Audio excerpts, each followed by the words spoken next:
activate audio mode so the internet can hear us now, hopefully. If they can't hear us now, I have a problem, and I'll have to fix something. I hope by fix you mean just, smack a bunch of things and demand that it work without actually any actual technical expertise. That usually works for me.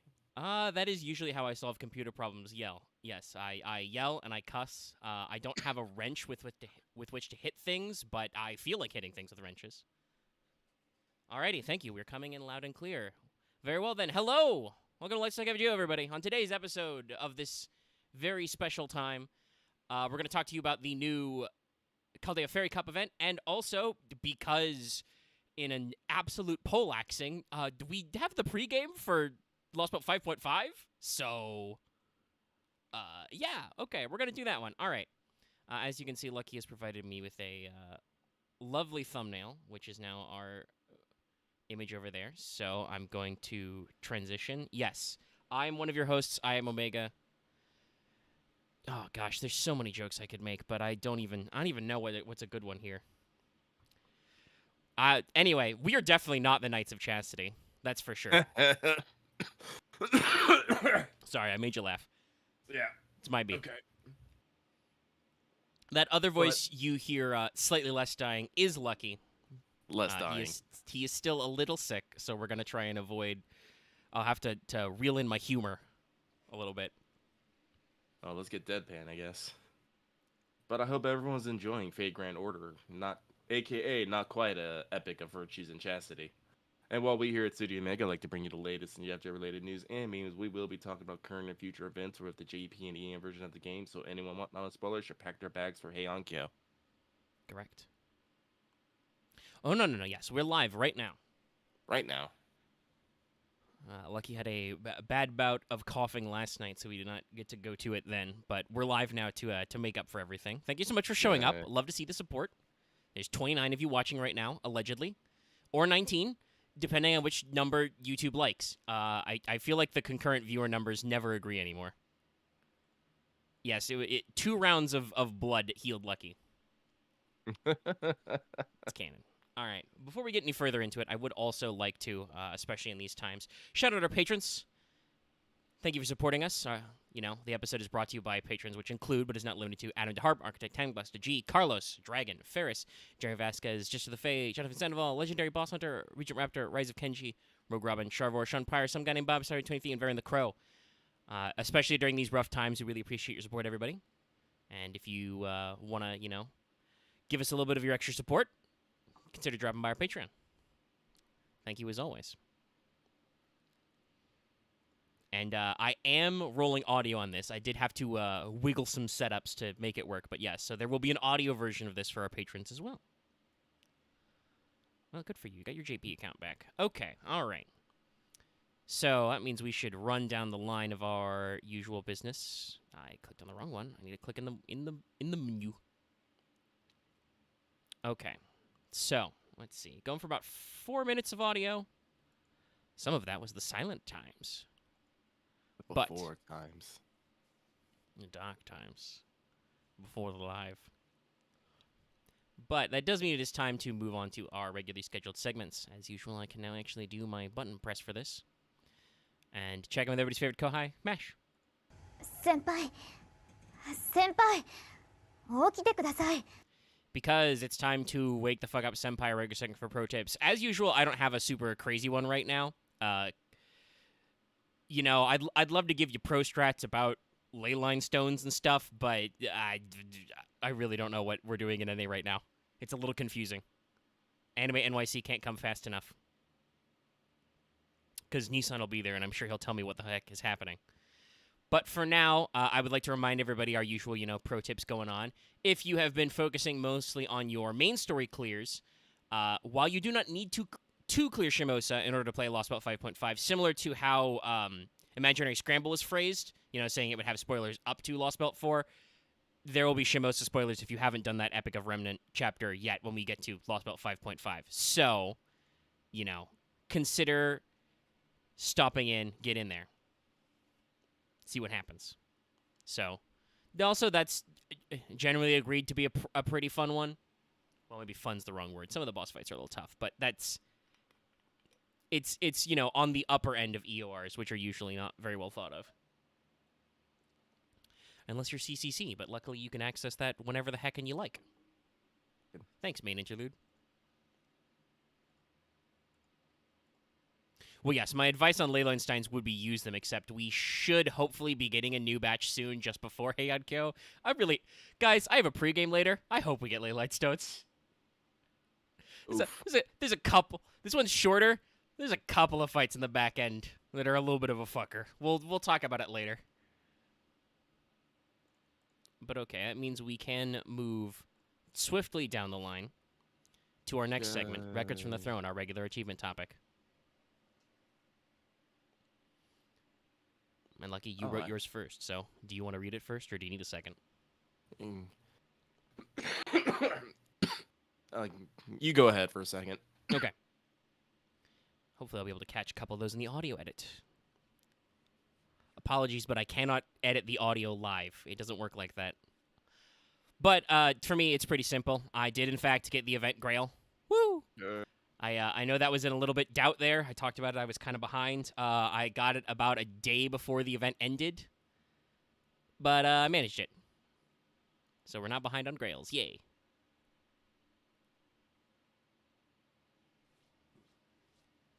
So for me, I'm actually pretty much in the same boat in regards to that. I think I was also similarly like a day out from the event and when I got my event Grail.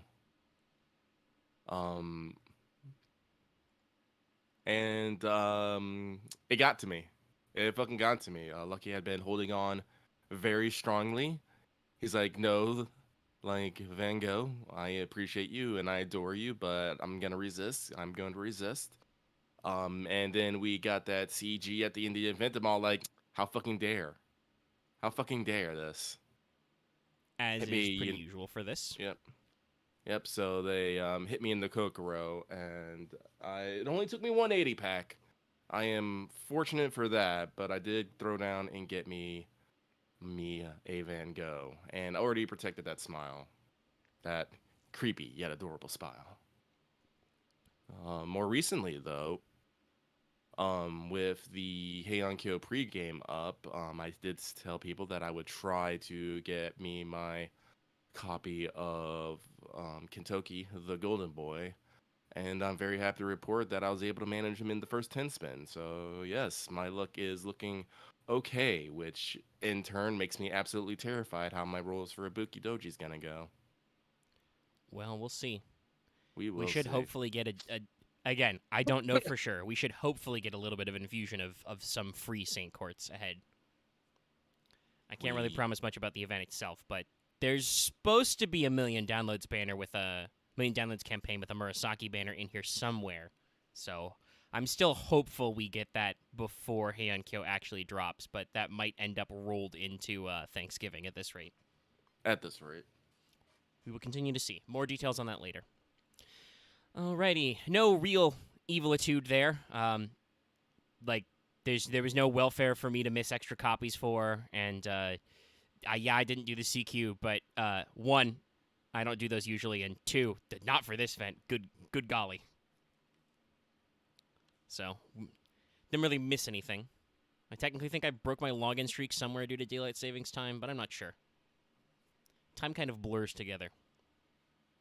So that means it's time to ask, did you finish your master missions? So, it's pretty simple.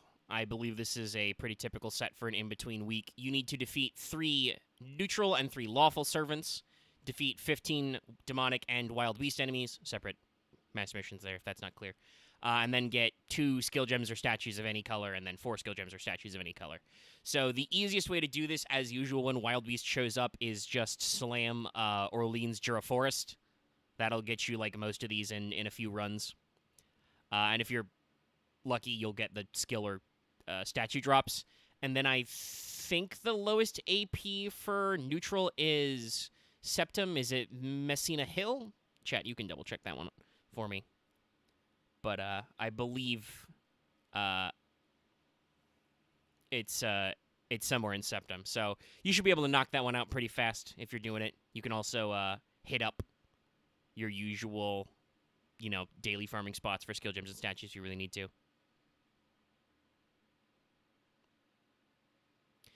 Yeah, I also heard that the CQ was not fun, chat. People were because I was so behind in the event, I basically got a preview of every single boss fight by checking our Discord channels, and people were kvetching about the CQ a little, so I'm okay with a skip. There's hard story content I have to do later. But that means it's time for skillograms. Nah. Yeah. Take a sip of water. All right, so as predicted, JP's been hitting us up with some stuff. If you wanted to know a little about the pre-release, I did do a short-run special little live show last week as well, when Lucky was much sicker. And I also wasn't feeling super well. I ran out of juice after about an hour and a half. But we do have a new lotto event. The Chaldea Fairy Night Cup started the 9th of November, going until the 23rd of November. So it's a new lotto event. We have a new limited SSR Lancer, Britomart. More details on her later.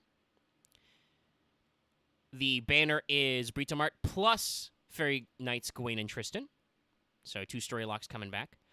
And now, according to the stream, Britomart is the last new summonable servant of the year. It was clarified Lost Belt 7 is still coming this year, but its summon banners will be delayed to avoid spoilers. So, in basically the first time ever, FGO was like, yeah, the banner releases do spoil stuff. We're going to hold back on that. Now, we have no word on whether, because the phrase used was summonable, we have no word whether or not there will be a new Christmas event with a welfare. So we don't know if there is a welfare being skipped this year, technically, which would kind of be a shame, especially with no more reruns for extra welfares. Hopefully they can correct that in the new year. But yeah, it seems like banners from here on out will be reruns until 2023. Okay. So that's it's a very interesting one. No, Tyranno King, you did not miss much of all. We just did some intro stuff. You can probably see some of it on the screen right now. Ooh, sorry, excuse me.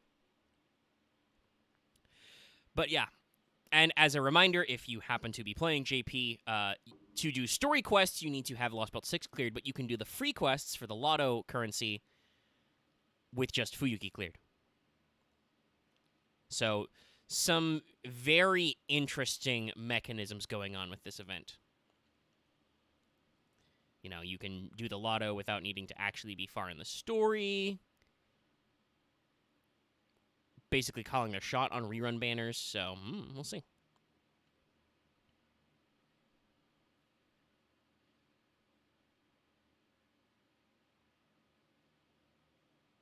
No. Alessandro, I do not believe that is, unless that is a translation of the stream I haven't seen, I do not believe that is correct. They are saying they are delaying brand new banners for Lost Belt 7 to avoid spoilers. So I believe that means that the bulk of Lost Belt 7 will be happening in late December, and we won't get new summon banners probably until New Year's stream. I think that means that some characters in Lost Belt 7 may overlap with a New Year's banner, so that may be very interesting to see how they handle that. Yeah, they're probably going to have a pre-release campaign that'll lead up. That will be no new servants, so if there are any returning characters, we may or may not see them there. We'll see how they decide to handle it. It's very interesting. Britomart, also, very interesting servant. We got more details on her later, but she has a very intimidating silhouette and then becomes a cute elf girl later. The classic FGO bamboozlin'. I mean, it makes sense. She was technically a lady knight. Yes. This is kind of funny because I remember everybody made comparisons and jokes about Mudrock from Arknights with the new Minamoto earlier this year because he is giant and armored all the time. So they were like, are we going to, transform into a hot girl? No. But that is what Britomart does, very funnily enough. Yes. Also, Britomart's artist is Mitsuryu, which is Helena's artist. Good to see them back for more. They did good work.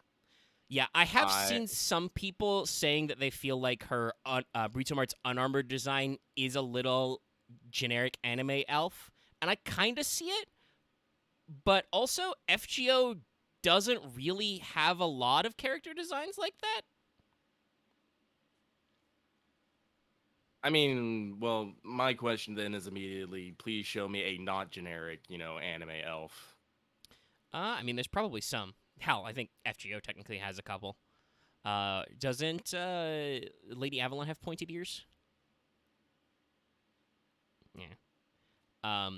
But yeah, like I said, I don't really see that as a detriment. Like, I can look at the art and go like, yeah, no, I get ads for other, shovelware gacha games all the time, and other not so much ones. I don't know if we'll see when we get to the end of the show. I don't know if Lucky feels like talking about it, but this new game, Nikkei, they're doing ad push. I get those ads all the time, and I know that you and some people on our Discord have been playing the game. But at the same time, with Breach Mart, it's like, yeah, that's like, you can say that, but also, one, there is still her base form. You can always pick First Ascension, and like I said, there aren't a lot of other characters who do similar. And me personally, y'all know me, I'm a sucker. Her Third Ascension's very red. It's very red, and this is a banner with Fairy Gawain and Fairy Tristan, so. And they just told me there's no more new banners this year. Like, it's a pretty easy roll, guys. We'll see how it shakes out in NA. But, speaking of those rerun banners, they continue. Scroll down to here. So, Singularity Repair support campaign continues. I'm pretty sure when they started this a couple weeks ago, I basically said they were probably going to roll through all of the singularities, and they have been so far. Though we do get an interesting extra one. So, banner number 5 is starts with Maeve, Fionn, and Robin Hood, and is going to switch to Ku Alter, Edison, and Geronimo. Honestly, fairly interesting setup here. Maeve and Ku Alter are both story locked, I believe, and both of them are still pretty good servants. With her trait damage, Maeve is still one of the hardest hitting writers, and Ku Alter is still somewhere in that top 5 attack in the game slot, I think. That's right, Medea has slightly pointed ears. You just never see them because she likes to wear a weird hood. And even then, Medea is very much not a generic anime elf design because she's not even an elf. We don't know why she has pointed ears other than, I think Takuji thought it was cute. I think people like to throw the words around generic way too often. There's definitely I think with the way AI art is going, people have definitely noticed there's like a pastiche level where you're like, okay, similar proportions, similar color palette, similar shading. But there's still a lot of wiggle room in there, and like I said, there's plenty to this character design that is unique, like the giant armor mode. Yeah. And I don't know if we're not, it's not like bad or anything. I don't feel like there's anything wrong with it. It's true, Kirky does have ears, but her ears are. Did she wear like feather earrings? I need to go look at my Kirkis again. All 6 of them in a stack. Anyway, then the fun one. I think this was suggested by somebody in chat last week even. We got in the Singularity Repair campaign, banner Prison Tower, which is just Dante's. Oops, all Dante's. And he does get a new interlude as well, which is available even if you haven't summoned him, just like the new interludes for... there's a new interlude for Jean. I think it was just Jolter. There's a Van Gogh interlude as well, but that was technically for the main interlude. Am I forgetting somebody for Singularity Repair? Chat, let me know. But yeah, I also, by the way, have it on good authority that the new Dante's interlude is hard. Oof. You have to refight story battles with story supports fixed. That's always painful. Yeah. But if you want a Dante's, this is a pretty good banner for it. Nobody else to get in the way. And we also have a banner for Singularity 6. I don't believe there's any rotation announced for this, so it's just Ozymandias, Gawain, Tristan, and Bedivere. Also still a decent banner attempt. I do not know if that will have a rotation that's announced later, but otherwise, I'm guessing that's probably going to be a we're just going to get banner 7 for Singularity 7, and then maybe another event banner for some other people. But, just trying to make sure you're getting your clear of your old story and given some opportunity to rotate some new banners around. I definitely think with them announcing on stream that there are no new banners to save for this year, that definitely incentivizes maybe taking a couple of swings at some of these banners, like I said, because there's a lot of story-locked units on these banners who can be hard to get without rate-ups. But now we're going to switch on over to NA news, because we've got some. The main one being Naraka Mandala, Heiankyo, Thunderous Flash, in big letters, pre-release campaign. Also started the 9th, goes until the 16th. So, according to the pre-release, LB 5.5 still says late November. Quotation marks mine. And you will need to have cleared Lost Belt 5.2 Olympus to get there. During this time period, you're looking at double FP for Sei Shonagon, Lady Murasaki, Tamamo, Shuten, Kato Danzo, Raiko, Kintoki, and Ibaraki. There are new rank ups for Kato Danzo, Kintoki, and Ibaraki. I have done my Kintoki NP rank up already. Yeah, it is Hell Mandala technically, but they use the text uses the Buddhist name. But if you watch the CM in Japanese, which yes, I do watch that CM a lot. Thank you for asking. They just use the word Jigoku Mandala, so Hell. It's Hell Mandala, yeah. But yeah, so there is a summon banner. It's got a rotation of Raiko and Kintoki with Danzo and Ibaraki as well. So 2 limited Berserkers who are still pretty good out there. If you need to catch up on them, get them in there. Seems fun. I have both those SSRs, so I'm good. Even though I still don't have an Ibaraki, by the way. A regular Ibaraki, anyway. I think my summer Ibaraki is like NP 2 or 3. I am finally glad to have my golden. Mm-hmm. Just in time to get his costume, too. Yeah, that's the real slick thing. Is that Torino, is that a relay about me not having regular Ibaraki? Yes, that's correct. I do not have a... Guys, I have terrible luck with certain classes. Berserkers is one of them. My Berserker luck is really skewed. And my Assassin luck, specifically if they are AoE, is terrible. But yeah, no. There's a really slick costume coming. So keep that one in mind. Now, as you can see from my notes, I have some commentary here. Anime NYC is still the 19th, and they still say late November. There should be some kind of Murasaki banner, which will involve giving us, shovelfuls of Saint Courts and some extra Master Missions, and also refreshing the deadline on Leyline Stones. So I do not know if 5.5 will actually drop on the 16th. I don't think it will. I cannot imagine in what world their marketing team would, book them at a convention appearance and then, have them start, probably the biggest news they could announce at a convention 3 days before the convention, It just doesn't make any darn sense. So I don't know exactly how they're going to do it. Yeah, the retweet lasts until the 18th? Okay. And yes, by the way, there's a social media campaign. I know some people are concerned about, Elon Musk lighting the Twitter servers on fire or whatever so he can keep warm. I don't know. But also, Super B, I disagree. I don't think late November is any time after the middle of the month. I don't think that's how that works. That's mid-November, surely. But yes, they do have a social media out. So if that campaign ends the 18th, that probably means that we're going to get it launches tonight. Nissan's going to show up on stage at Anime NYC and just, drop the mic. The mic explodes into Saint Courts. And he, ascends to heaven on a golden lightning bolt or something. I don't know. But anyway, I have the pregame written already, and I'm going to get in there. So, we'll do that.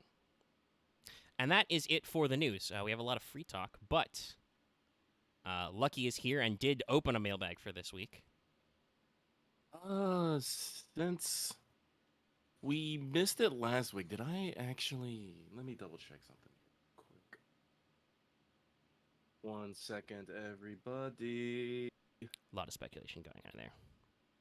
Also, yes, no, I'll get into it again when we talk about the pregame, but, I am electric for the new story drop.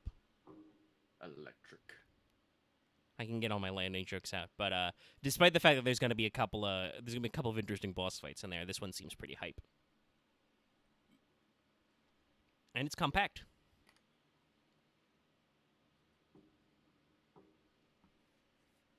Let's see here. Technically, I wasn't able to do mailbag last week, and I didn't delete it, so there are 15 there. Yeah, I know a lot of extra people poured out. As usual, doing a special stream. I don't like to slurp the juice of the mailbag. That is Lucky's baby. We could double up. Do you want me the guys that want me to double up? I could double up. Also means I'll be using my voice a lot, and I might start, dying mid. Dying mid. But let's see here. Alright, let's try doing both, and when I die, I guess. All right. Hold on. That means I got to call an audible in my setup. Let's go back one. Click on the new thing. Alrighty, and then. Watcha! Hold on, I'll move you, chat. There we go. As behold, I have pulled up the bag of mail on screen. Yay. Alright, so let's start with last week's here. And move forward. Let me grab something to fortify myself. Fortifying.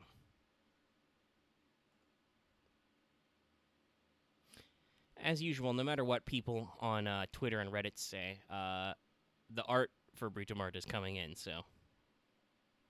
Nah, people just are never happy with what they get. They always want something different, something more, even if they don't know what that is. They just don't want they just don't want what they have now.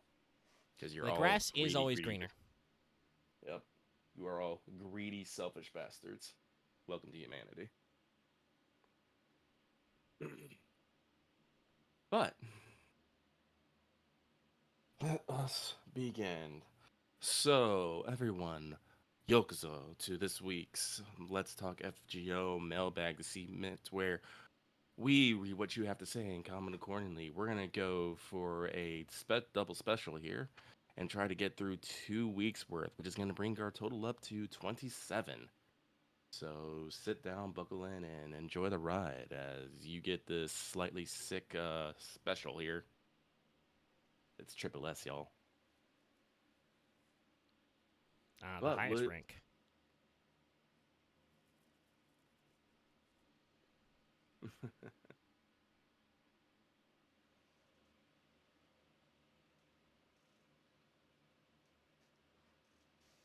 So this first one comes from a master savoring succulent seafood with Yang and sharing with a sweet, shy Van Gogh.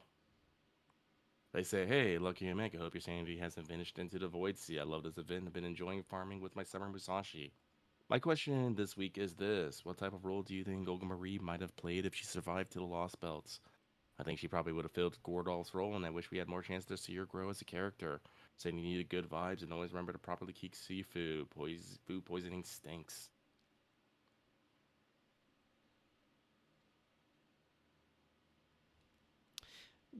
I did also farm this event very heavily with my summer Musashi. At some point, I stopped giving a fuck and just did double Castoria Musashi. But question about Olga Mary. I think you've probably got it pretty well on. I feel like since she was the director anyway, she would probably fill Gordolf's role of, yelling about being the director and being in charge of stuff, but not actually being in charge of anything because she couldn't summon a servant to save her life. Yeah.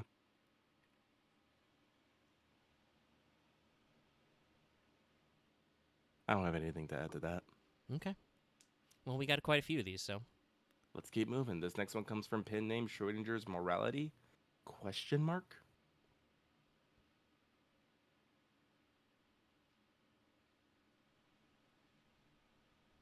So during the epilogue, Yang says she feels bad about tricking everyone, but she also says her personality is facade. Does that mean that everything she says while in Chaldea is a lie? Should I be taking anything she says seriously? I know she gets an interview next year, so I hope it elaborates on her thoughts on the matter and gives her some more character development. Sending good vibes, wishing you good luck, and hope you have a good day. P.S. Final Ascension Yang looks like Evelina. Sasaga, Koroboshi-sensei. I believe Ine is actually a big fan of FGO, so I know she I- follows the FGO account, yeah, Twitter. I assume there was, some I know that with Hololive, the talents don't get to necessarily pick their avatars, or their artists, but I hoping there's a little bit of back and forth of adjustment. You gotta find a comfortable workaround there. But yeah, honestly, I don't know the answer to this question. I don't have a Young. I threw, the full 10 tickets at the pre-release banner because there were servants I didn't have on it. Still haven't got any of those servants. So I can't really comment. I would say I guess probably wait until an interlude to see if it comes back to that.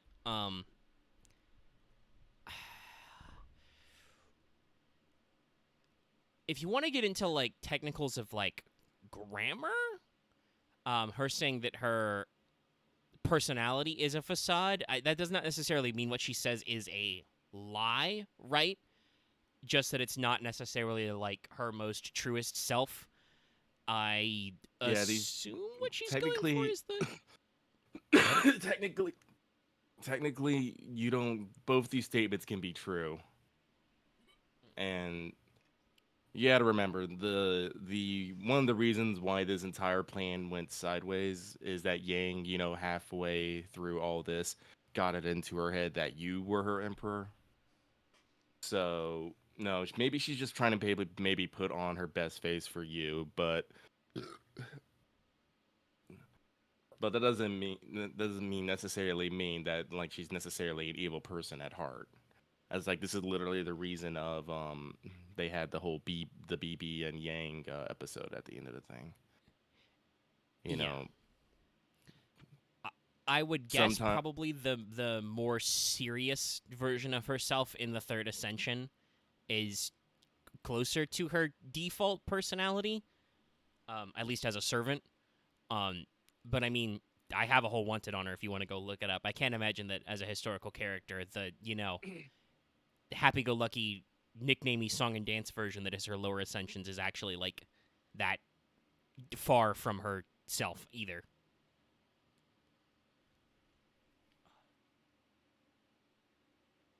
And then Omega itches his nose. Well, yeah. Anyway, there will be an interlude. We'll see.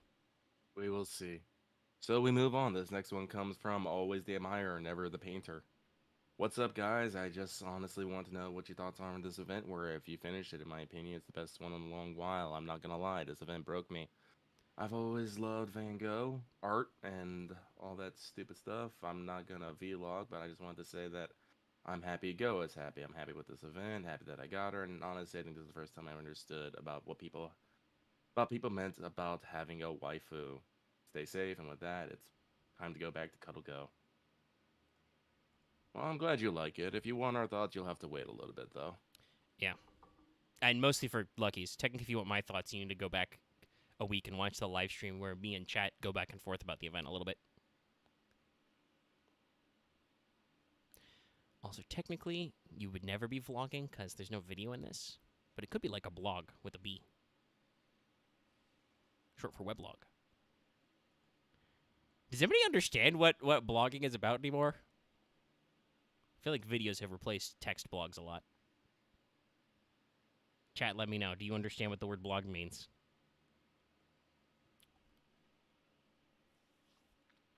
We can probably move on while they ruminate on that.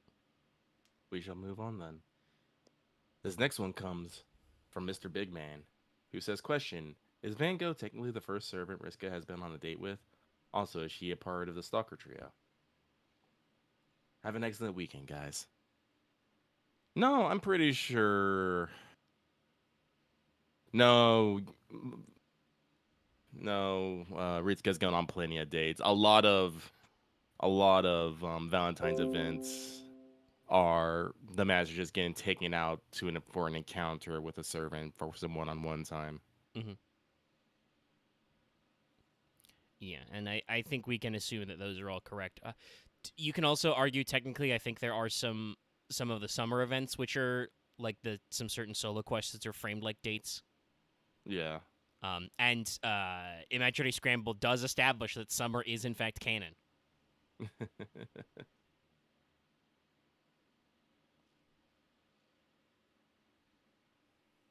But let's keep moving.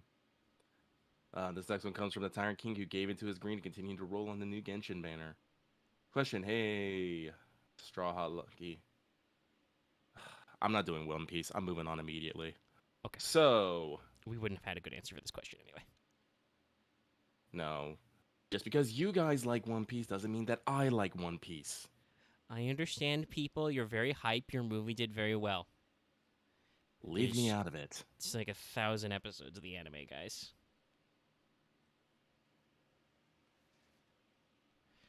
All right. Where to Where are we next? going up? This next one comes from King of Apples, who would eat the void fish sushi. Question: So far, we've had 2 story events with all the Foreign Guard disciples in Koyan Sky except Rasputin. What do you think his might be, and do you think it'll come before or after LB7? I mean, I assume, like, just by process of elimination, we have to get some Rasputin in Lost Belt 7, right? If I'm feeling it, it's probably going to be Rasputin's thing's probably going to be in the post LB7 lead up to the finale. I could also see that, true. That's where I'm seeing it. I assume he at least has to show up in LB7, but yeah, I don't know if he'll be Yes. summonable yet. Though they are delaying the banner, I don't know, makes me sus anyway. That's okay. We've been calling a I feel like the community has been calling a Rasputin banner, you know, every year for like 5 years. Since it's been physically possible. It's time for SSR Saber Rasputin for New Year's.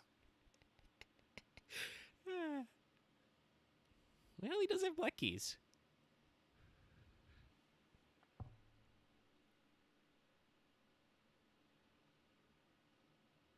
This next one comes from I am no longer as on board with Young Guifei. Question: Has there ever been a small design choice that has made you dislike a servant? My only in real life friend who plays FGO can't stand Van Gogh because of her shoes, which I think is hilarious. Me, personally, no. I Yeah, I'm trying to think. See, we do this pretty regular. I say we. Lucky doesn't do it. I do this pretty regular stream called Yu-Gi-Oh! Fail Betrayal, where we look at Yu-Gi-Oh! Card art blown up far closer than you should ever look at Yu-Gi-Oh! Card art. So I understand kind of what this guy's getting at. There are sometimes small details in art that when you see them, you're just like, ugh. And Van Gogh's plant cricket feet, whatever's going on in her first ascension, weird, but doesn't like ruin anything for me. I'm just like, oh, that's weird.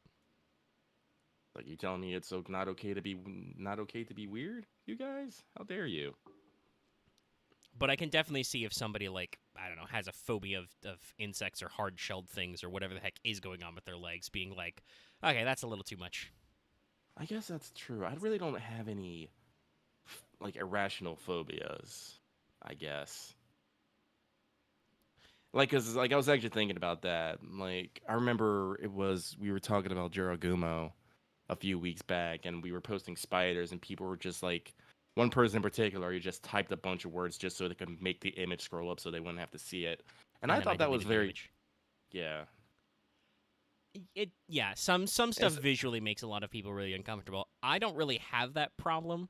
I mm, do have a terrible phobia of like bees and wasps. If I am in the vicinity of anything that remotely resembles a bee and or wasp, I will like not quite full panic attack, but I will do weird irrational shit like, you know, dive out of the way of a creature like 100 times smaller than me.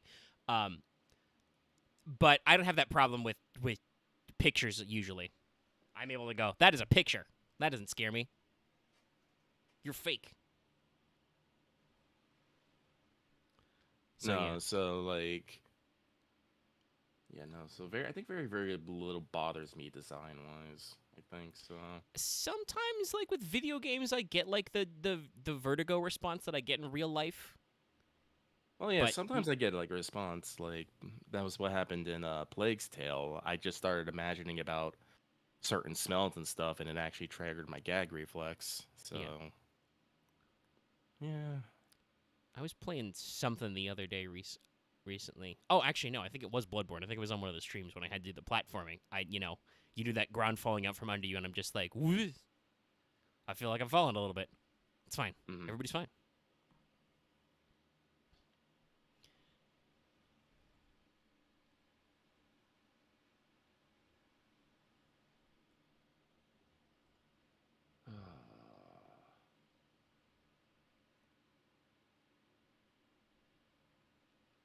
So let's keep going. This next one comes from a guy trying to build the right playlist for work. They say, Happy Turkey and Weird Sale Month. I've been experimenting listening to music while I work and was curious one of your favorite songs/tracks to have as background music for when you work. Stay safe and try not to die. Hmm. If I'm at work and I'm listening to music, I'm usually either picking a few tracks that keep me hype, or I'm going with like a 3-hour mix of some video game soundtrack, usually Final Fantasy or Legend of Zelda, to relax to.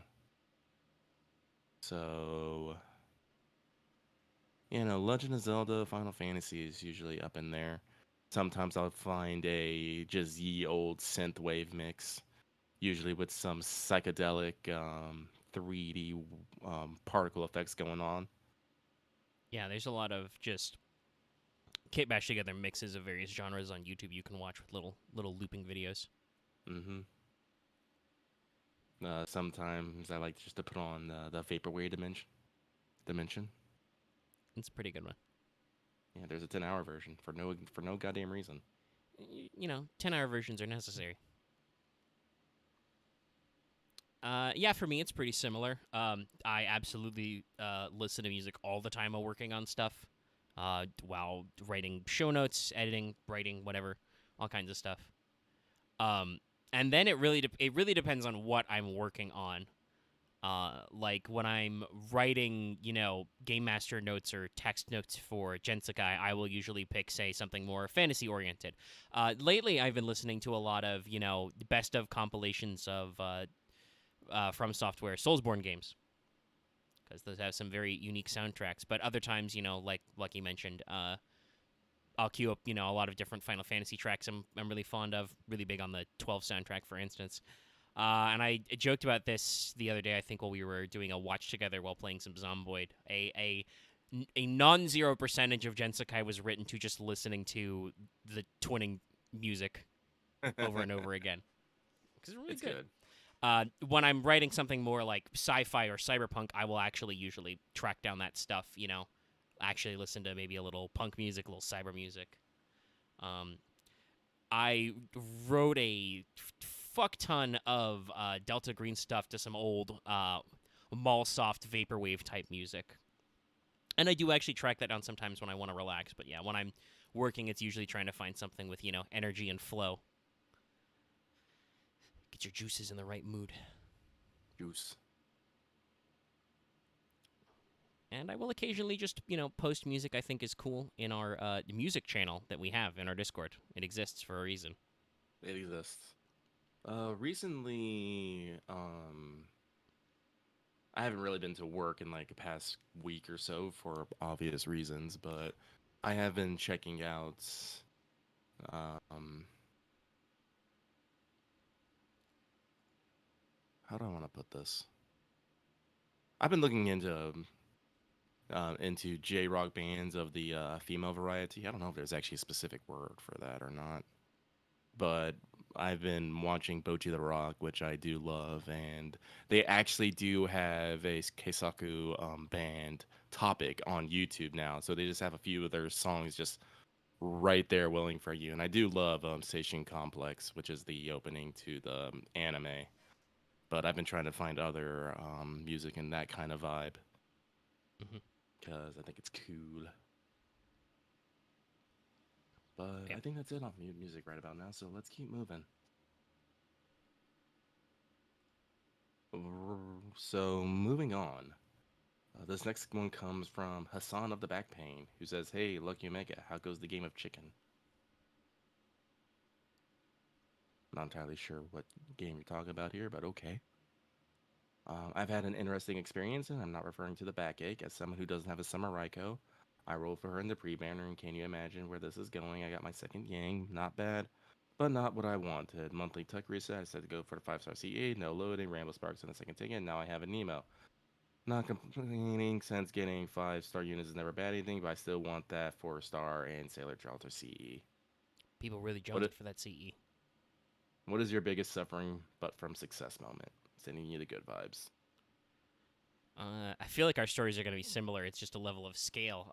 My most recent is probably the Ian Breeze, the White Day banner, where I uh, went pretty hard. I did all of the quartz I had saved up and spent an 80 pack for Odysseus and did not get him, but did end up with NP6 Kirki from 0. So it's not like it wasn't a gain. It was just, you know, not what I was aiming for.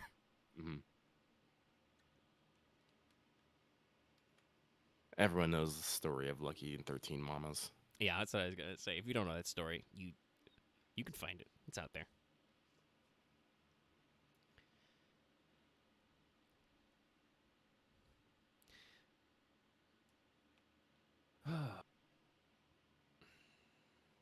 Righty.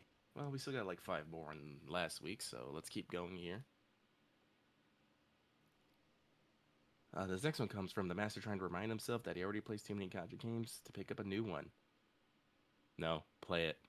Hey, aren't you playing Nikkei? I think you are.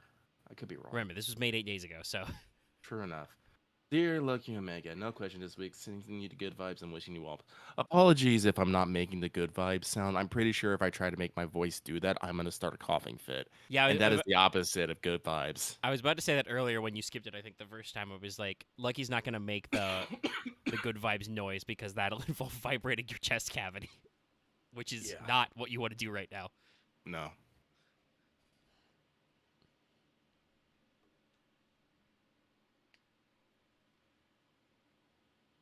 So, yes, but thank you for the well wishes. We shall move on. This next one comes from Moon is temporarily free from exams and projects.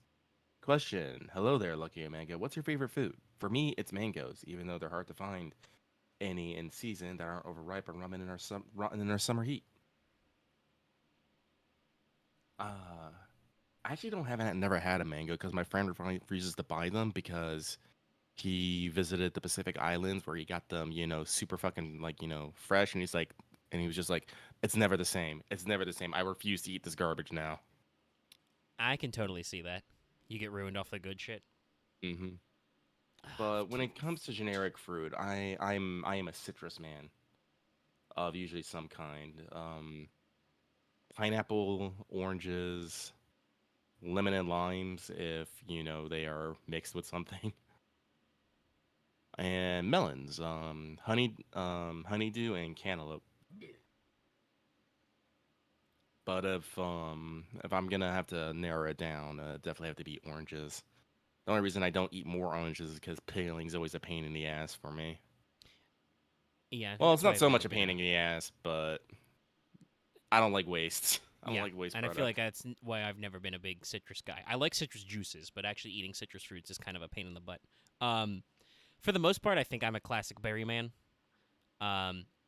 Big fan of cherries, strawberries, grapes. Blueberries are okay. Usually in some kind of like muffin or something. Don't know if I've ever had a blackberry like in raw, as it were. Though the variety of fruit I consume the most often is apples. Just because they're really easy and self-contained and they're good for you. Hmm. Though you got to get the right kind of apple. Big fan of pink lady apples myself. They're usually sweet and crisp, like that in an apple.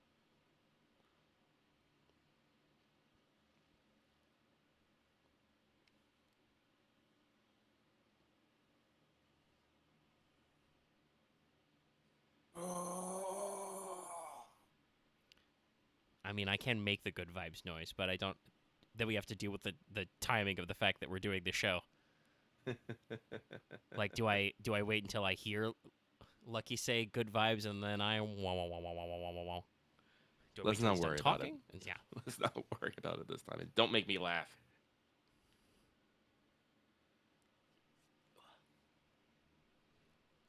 But we continue. This next one comes from Agent 418 who says, hello, Lucky Omega. Hope all the grinding hasn't made you both go insane. That was a Van Gogh. Yep. Moving on. This next one comes from Squash, who says, question, can you guys give a background again of what the imaginary element and void space are? Yeah, kinda.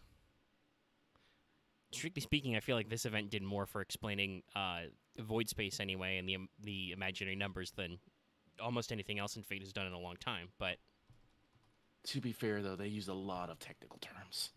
yes, the writing is fairly dense in this. Very dense. But the concept is that there is a, normally Fate is a 5-element system. Pretty classic, the Japanese 5 elements. There are also other weird elements that are not real, like the imaginary numbers, which is, Sakura's primary power. It's an ability that has to do with just the imaginary number space, the void sea itself, and stuff you can do with that. Generally, it's not very useful against physical things, but it's good against metaphysical things. So, yeah. It's not really explained very well. I guess the best way to say is other than occasionally Nasu really likes his very sci-fi style language. I don't know why it's called imaginary numbers. The other word translates as hollow, kyo, in Japanese. That might actually make more sense. Kind of like void space, emptiness and things, gaps between, that kind of stuff. So yeah, I'm sure we have a more in-depth explanation and a rundown of the times it's actually come up in a previous episode. I haven't done a Teach Me segment in a while, but that is a playlist we have, so you guys could always go back and hunt for that one in there. I think that's got everything in it. I think it is, up to date. So yeah.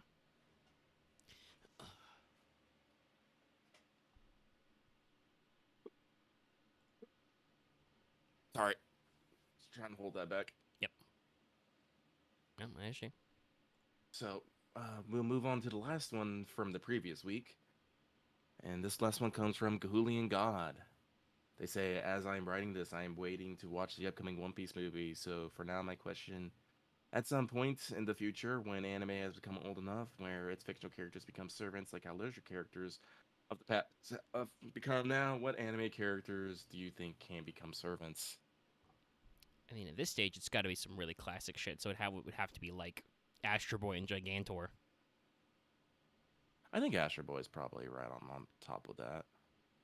And Astro Boy, I think, fits the mold of heroic spirits very well, as also. Yeah.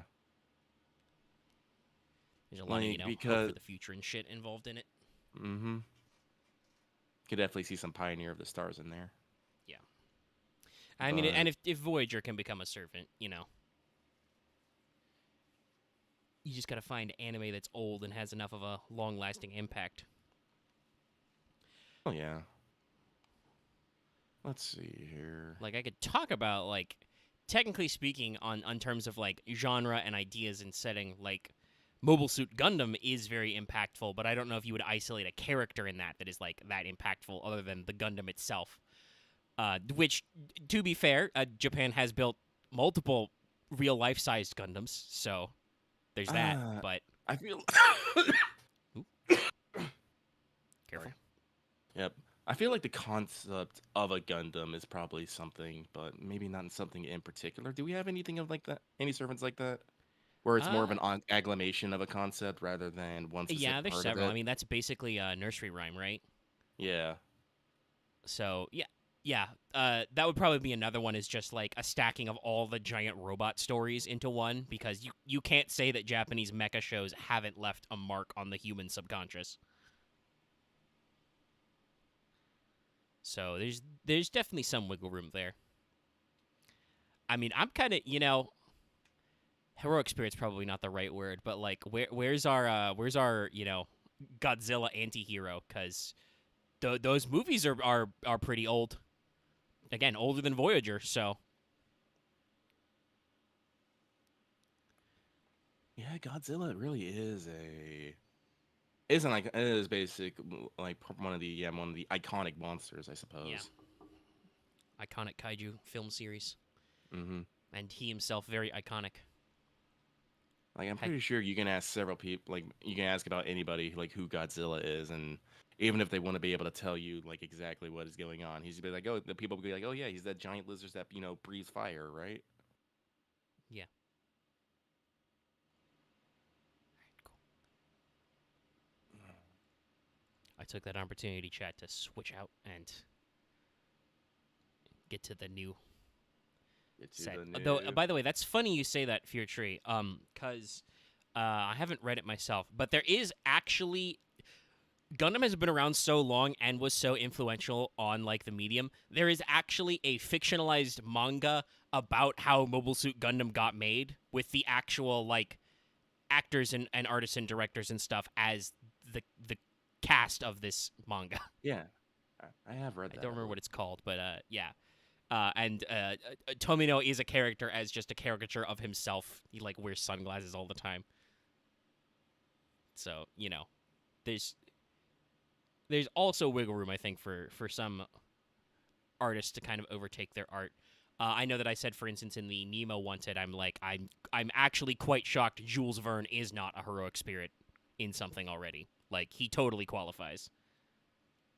One of the best-selling authors of all time. All the time. But all right, I have switched to the new mailbag. All right, well, we will now start with the said new mailbag. And begin with the California soft boy now learning what a real winter is. No questions this week, just wishing you a happy Veteran Day and thank you for your service. Hope you're recovering well, Lookie, and the recent Florida storm hasn't inconvenienced you too much, Omega. I've been enjoying the last arc in Jinsakai and I'm slowly catching up with all the previous episodes. Looking forward to the next LP episode. Well, thank you very much.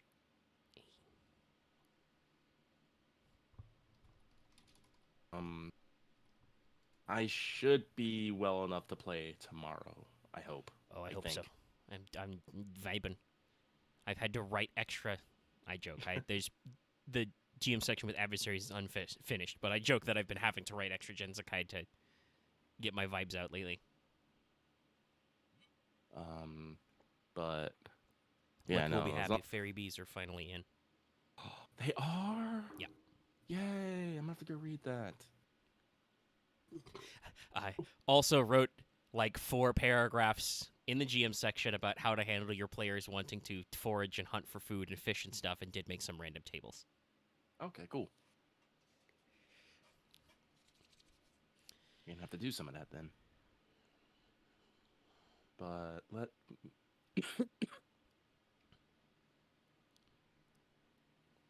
Sorry, I'm suppressing a lot of my coughing by maintaining a very specific breathing pattern. Yep. So It's if it gets altered, it sets me off. So again, apologize for that. I'm sure live chat will be patient, and I will edit all the awkward silences out of the audio version, so we're cool. Yeah. You'll be But we patient, move on. won't you, chat? Won't you?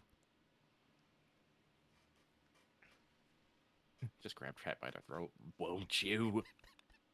I mean, if I could do the, I need to work on my stream game. I've got ideas for stuff, and I want like overlays. I need to figure out how to do. But if I could do the fucking meme where the hand comes out, I'd do it.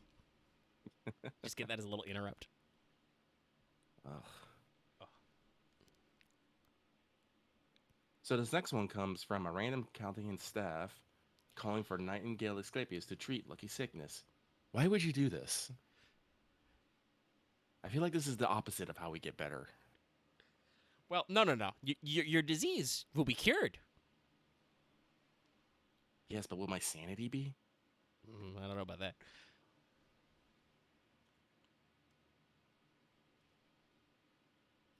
Hey, Omega and Lucky. Hope for the first week of Powdery season after daylight saving has been going okay, aside from Lucky's illness. My question is, are the textures of the word like a patchwork of various layer levels? We know Gilgamesh entered the Age of Gods in Babylonia.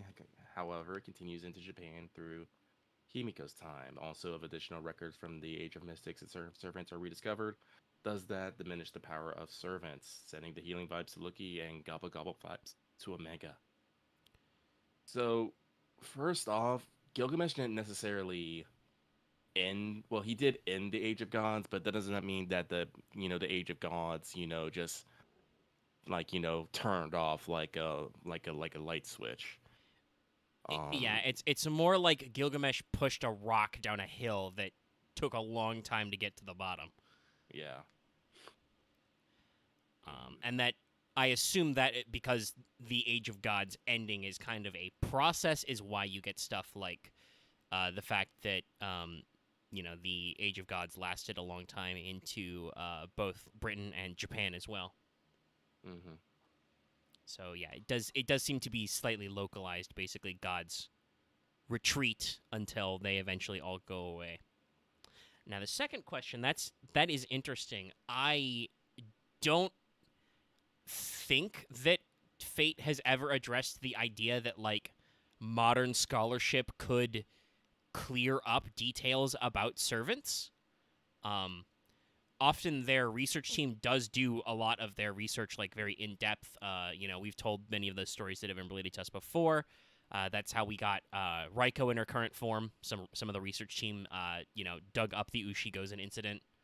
Um, the idea of Nagao Kagetora as a woman actually has like some, historical theories chasing it down, kind of a thing. But I don't think we've ever like talked about like we find out more about a servant to make them change.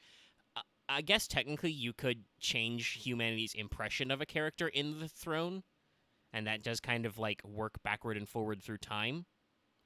But I don't know if you would actually like diminish the power of the servant outright. I feel like just usually we just Honestly, make I'm more not entirely. memes about history stuff. Hmm. Realist talk at this point in time. I don't actually know if we could actually find something about something that's been lost.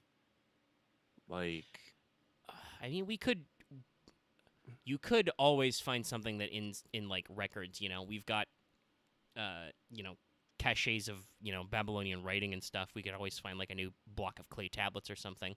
We can always find copies of those lost chapters of the Epic of Gilgamesh, hypothetically. hypothetic, hypothetically, but at the same time, not very likely. Yeah, probably not. Like, because that's the thing about historical objects. There's only so many in the world, and once they are destroyed or gone or whatever, they're just gone. So at some point, there will just be no other additional records of that, or they've been so buried and so damaged that we will never be able to recreate what it is. Yeah, we And already have a few things like that. You guys can because historians and conspiracy nerds, not necessarily the same thing, love these kinds of stuff. You can go online and famously search up a lot of quote unquote lost knowledge, which we do actually have quite a bit of. I think the most famous one that people talk about is usually Greek fire. yep, Nobody wrote down the exact recipe for Greek fire because they didn't want their enemies to get it. So we don't know exactly. We have a lot of good guesses, but it's not like any of it was stable enough to stay around for a couple hundred years, so we don't know. Damascus steel is kind of similar. Um, in our modern day, we can replicate the effect, and people are pretty sure, like structurally, what it was. Um, the wood steel with basically natural carbon nanotubes in it. It's a little freaky. Uh, but we still don't know exactly how they did it in the history. What techniques wise they used to forge Damascus steel originally. We just know that we can create something that looks like it and behaves like it with our modern knowledge. And there's a lot of little stuff out there like that. And short of some way to observe the fourth dimension or whatever, we probably won't know exactly how some of these things happened. And that will cause its own problems.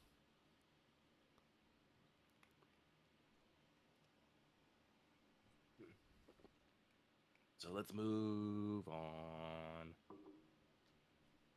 This next one comes from the Tire King, who got double SSR writer spooked in the same role while rolling for Pizza Mart. Ironic. Wait, no, sorry, I said that wrong. Ironic. Do it. Question: Hey guys, with the Quince movie finally gonna come out, are there any anime movies you're looking forward to for the rest of this year, early next year? Also, will you stream the demo for Mahayo? Anyway, that's it for me. Sending good vibes your way, and hope you have a nice weekend, and hope you get better, Lucky. Well, they did. They did actually say that Type Moon is all like, yeah, you can stream it. We don't care. But Yeah, we could. Chat, you gotta let me know, because I talked about this, I think it was last week in the live, about possibly streaming the whole game when it comes out in January. I talked about how I was glad it's actually the physical releases in January, because we have a little bit of a backlog to get to. Stares at copy of Dad of Boy 2. I am playing that as hard as I can right now. I am doing my damnedest to not play it. No, I'll talk about that later. I'll keep us on topic. We got some more of these to get through. I got some other funny stuff I've been doing to kill time to mention. But it is, a full visual novel. It's not like even like Ace Attorney, where there occasionally we have to like solve basic logic puzzles. I'm pretty sure we just, pick options, choices. and if they don't work, we die and we go back. Yep. So let us know if you're actually interested in that. We could definitely stream the demo to,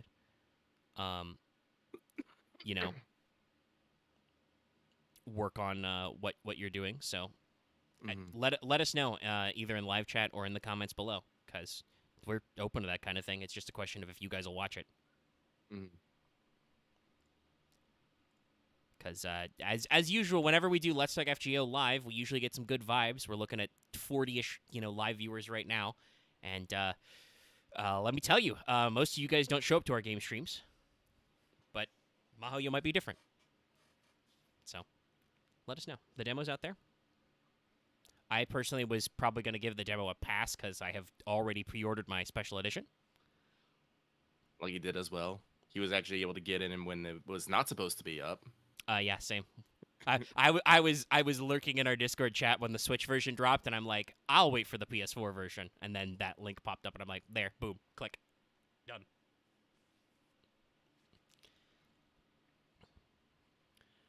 It seems like a couple people are saying. I'll see what the responses to this video are, and we'll see.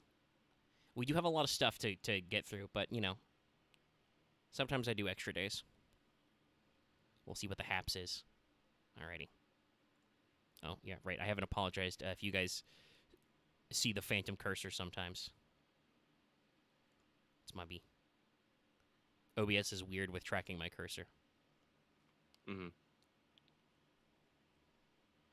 There is actually anime movie question. I don't know, when does because I saw some ad for it. When does the next Gundam Hathaway movie come out? Does anybody know? I'm not entirely sure, but that is something I would be interested in. But that's going to be on Netflix, so.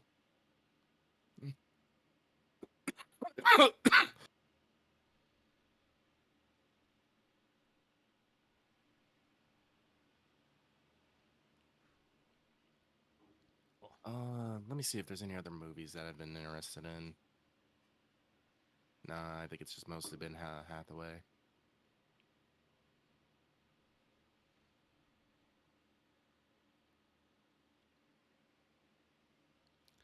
My watch habits are pretty bad, chat. You know what I've been watching, besides just catching up on YouTube videos? After watching all 3 of the Oceans movies on Netflix, because those are also going away at the end of this month, terrible shame, I have been slowly rewatching all of Stargate SG-1, because that also goes away at the end of November on Netflix, and I'm just like, oh, Man. It's been a long time. Well, get you some more of Richard Dean Anderson and Christopher Judge, yo. Yeah. That's kind of why I thought about it, because I was like, does have Christopher Judge in there. It's very funny. He does have a son in the show, too, so there is a little bit of the boy action. It's not quite the same, but Teal'c is very stoic, so it's similar range.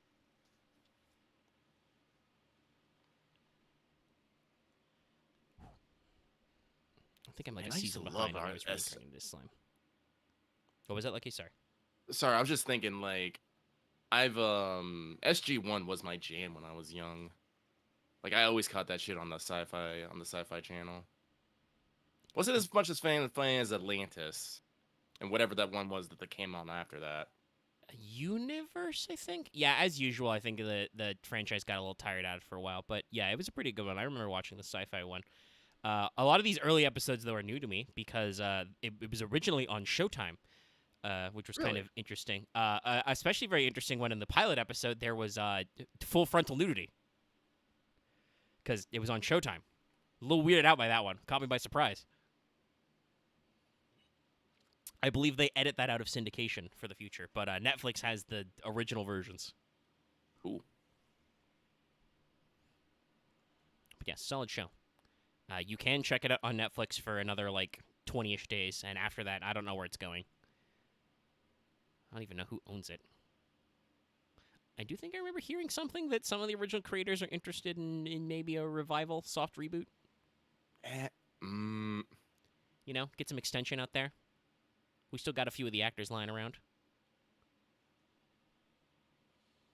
I don't know. I feel like Stargate SG, especially SG1, is just one of those things is kind of timeless. I almost want to say.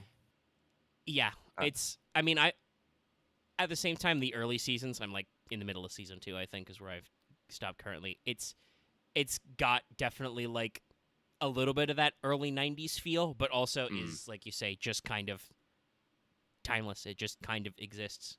Mm-hmm. The main thing is just that you can kind of tell it's before the War on Terror, you know? It's got that feel. But even then, you could write around it. All right, we've talked a lot about Stargate SG-1. We got a few more of these to go through. Let's keep going, then. This next one comes from the master that napped through the expiration date for the Void Sea cruise, but managed to get the Grail. Greetings, Omega and Lucky. I hope you're staying safe this holiday season from the intense shoppers or other circumstances. Oh, excuse me. What are your stances on people hyping up or getting into a fervor about leaks? Before the Fairy Cup reveal, I saw a video from Plushy Mistress, another FGO tuber, say they made a fake leaks. Said they made a fake leak post about the event as a way for the community to not be misled by tempting rumors, and inspired me to ask you this question. Well, since it's two things here, I guess answer this one first. I don't follow leaks. I don't believe in leaks. Getting hype about links is very stupid. Like, Yeah, even when I like literally hours before the anniversary banner dropped, I read a accurate leak about it. I was still like, well, sounds cool. We'll see if it's true. because again, I will explain this to you all again. Leaks do nothing for you. They really do not. Like, so you know about a servant coming out earlier. Some people try to say like, well, that way I can be better armed with knowledge. No, if you're gonna roll for that person, you're gonna roll from that person. You would roll for that person when they came out and surprised you, regardless. Knowing about that servant or whatever in advance, it changes nothing about how you feel about them. It literally doesn't. So, I guess like basically, hypothetically, if you're just playing on the latest server, like a leak from something that's like a couple events down the line can let you know you don't want to spend now, but a lot of people don't bother with that kind of clairvoyance anyway, even when they have clairvoyance. So also, I don't think there's ever been a leak that far in advance. There's been some data that's information that's been data mined, but usually all links happen usually within a couple weeks to a month of the thing coming out. It's never yeah, never I that would far need in somebody to advance. fact check this for me. I heard but did not observe the post that this year's summer lineup was leaked as early as like June in a Discord, but that was just people saying that to me. I never got like, receipts on that.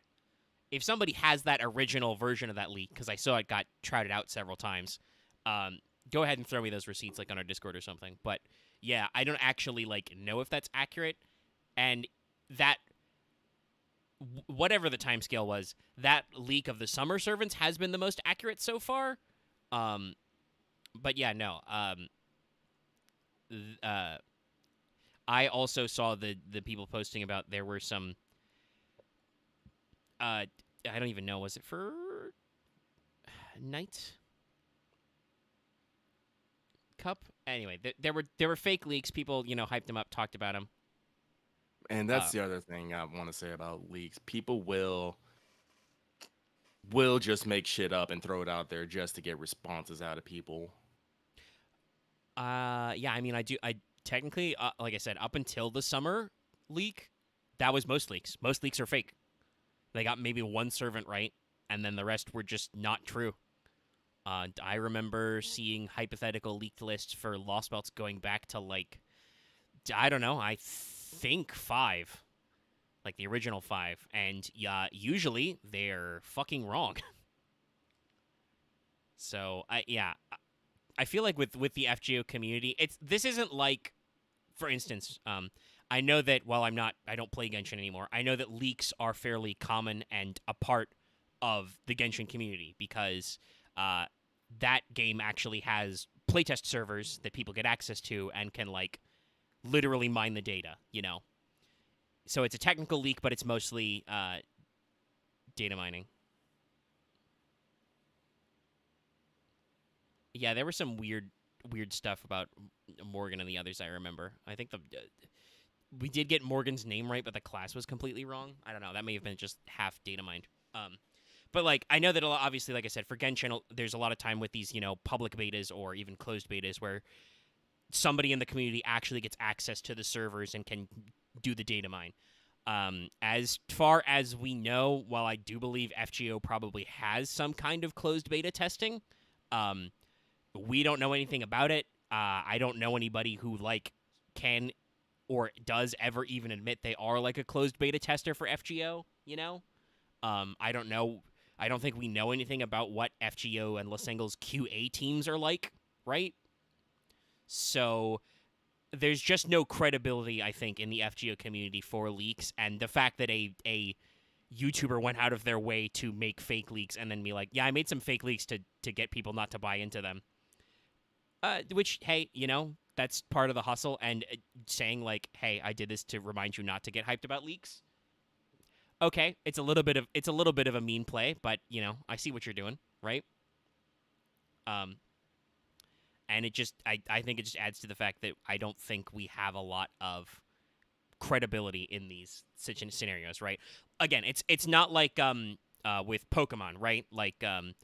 I believe Scarlet and Violet have basically been entirely leaked online because somebody in some kind of closed beta environment or a reviewer or something has gotten a hold of the game early and basically dumped all the information on the internet.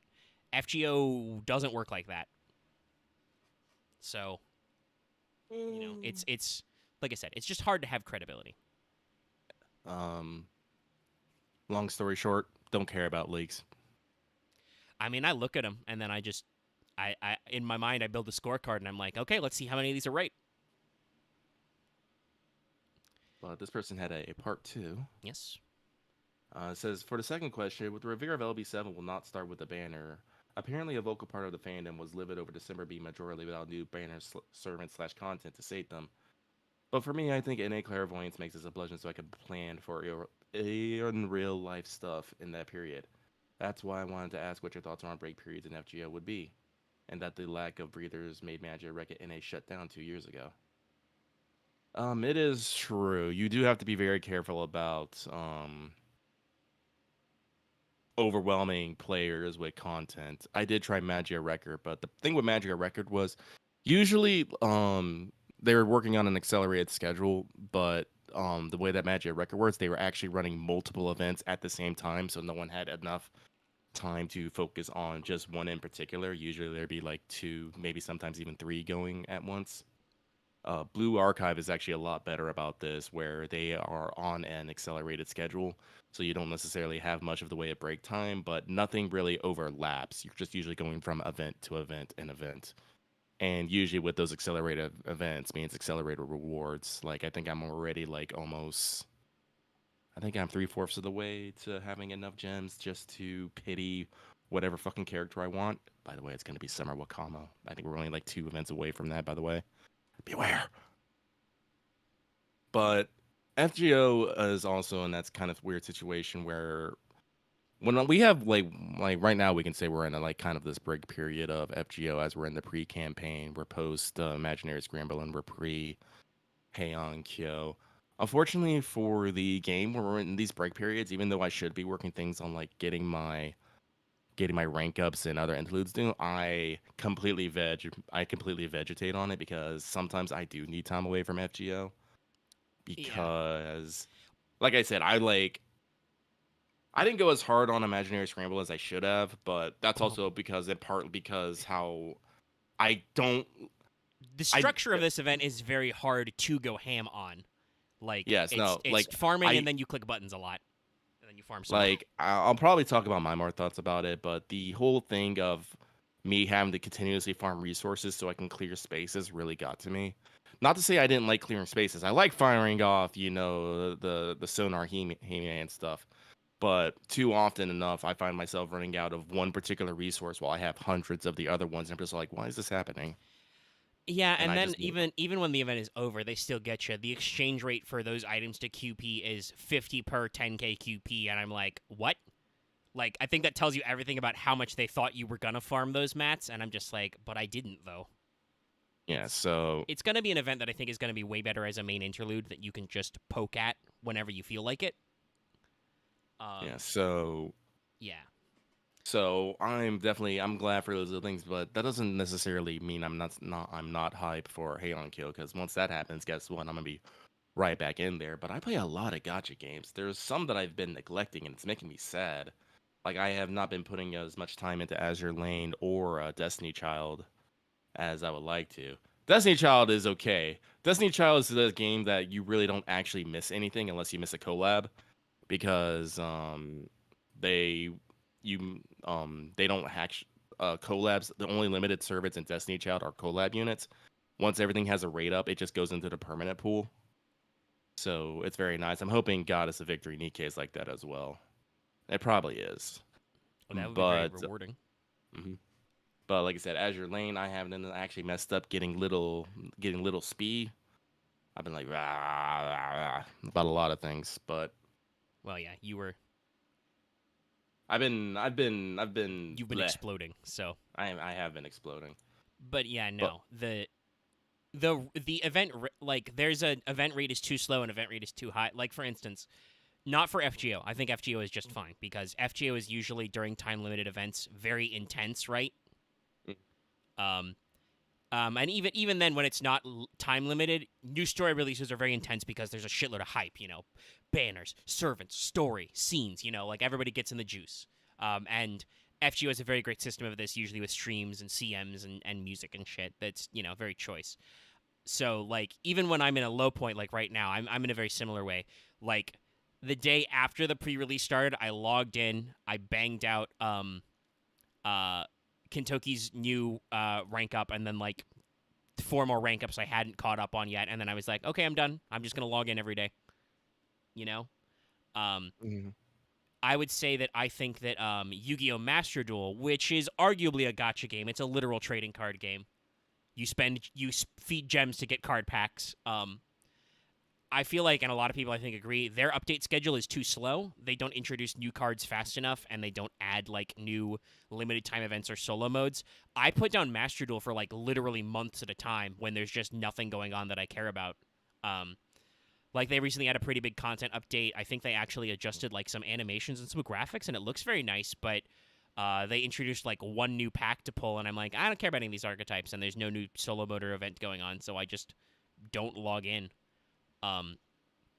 So I don't think FGO is that bad. And I gotta say, if people are being loud about quote unquote no new content, don't say that. You don't know that that's true. Like we don't. They just said they're delaying the LB7 banners. We don't know till when, right?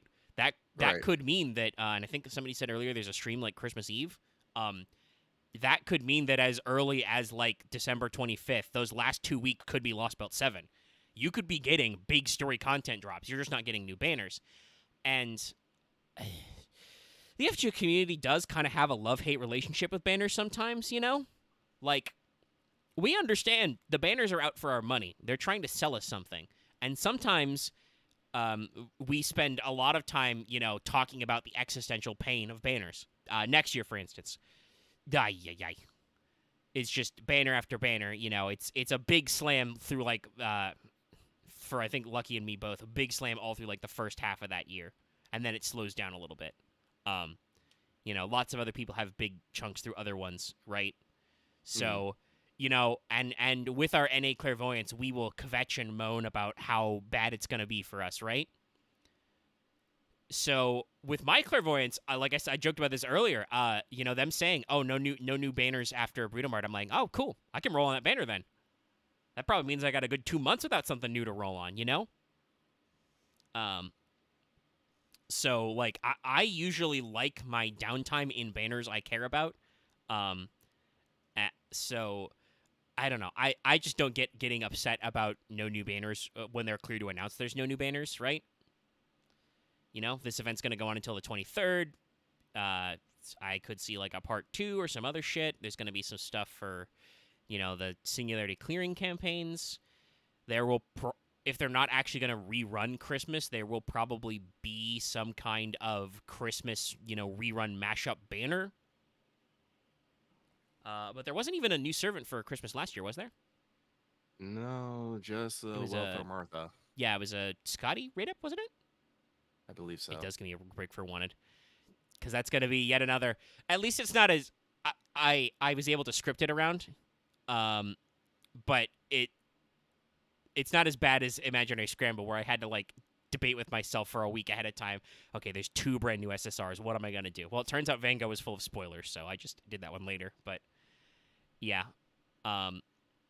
So, yeah. I mean, at that point, I would hope Vishra rate up, you know? But if last year's Christmas event didn't have a new servant, I could totally see that happening again, and we still get a welfare rate. Because, again, they did not clarify what no new summonable servants means. You do not summon welfare servants in the traditional method, so that could count. So there could also be a new event. I feel like getting upset about something that is translated through a language that a decent number of our audience, anyway, doesn't, you know, speak, and we don't know what that means yet, I would not get upset. I would wait to see. You know, like, I think we've talked a little bit about how, like, in general, we haven't necessarily agreed with, like, how they're handling no new reruns things, if only because, again, that means that welfares are now, like, completely missable units. You know, some of our welfares are absolutely one and done. Some CEs are one and done. I will never get my 5th copy of the Imaginary Scramble CE because it didn't fucking drop. You know, shit like that. But we also don't know exactly what they're going to do about that in the future and how they're going to adjust things, because they do adjust things. This game is, you know, constantly being updated, and we get updates early sometimes over here, you know? Like coins. Got coins like a year early. And I used them. I enjoyed them.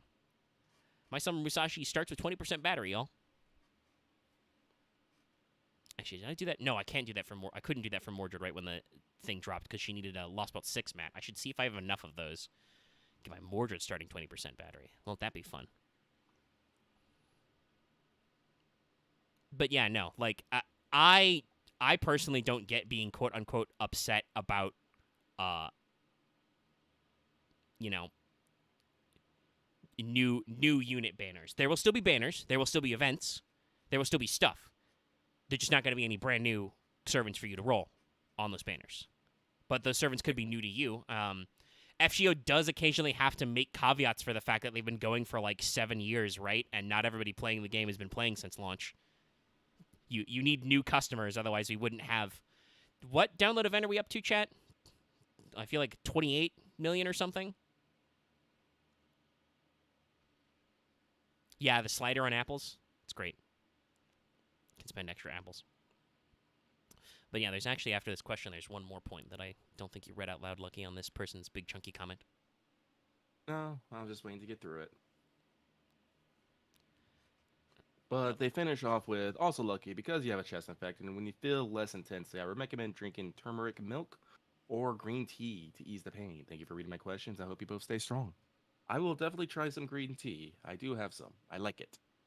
Usually I drink it at work though. Yeah, green tea is good. Turmeric is also probably pretty good. That is a actual medicinal herb. 26 million in JP. Oh, that's another thing. Yeah, I can't wait until we get the update to the lotto, where after you clear the grand prize, you can do it 100 at a time. That sounds powerful. Yeah.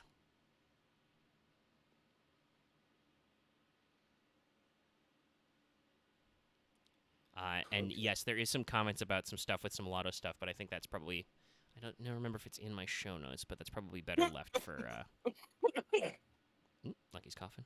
It's probably better Sorry. left for free talk. Yeah, I didn't put it in my notes, but we'll talk about that in free talk as well. Yeah.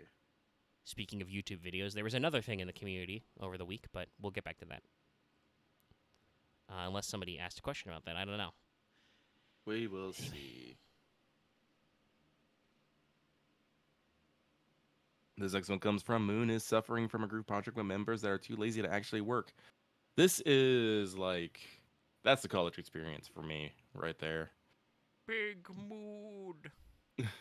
It's all like, we have a group project. We should all, divvy up the work. And then people are just going to be like, and I'm just like, There's always one guy, at least one guy, who doesn't do anything. Probably because he's dropping the class. I don't think I had that many terrible group projects, but we did almost always have one guy who just wouldn't get back to somebody. But they say, question, hello there, Omega and Lucky. Hope you're doing well. What's your favorite snack? I like eating super salty pistachios. Oh man, what kind of snacks am I into? I don't actually know.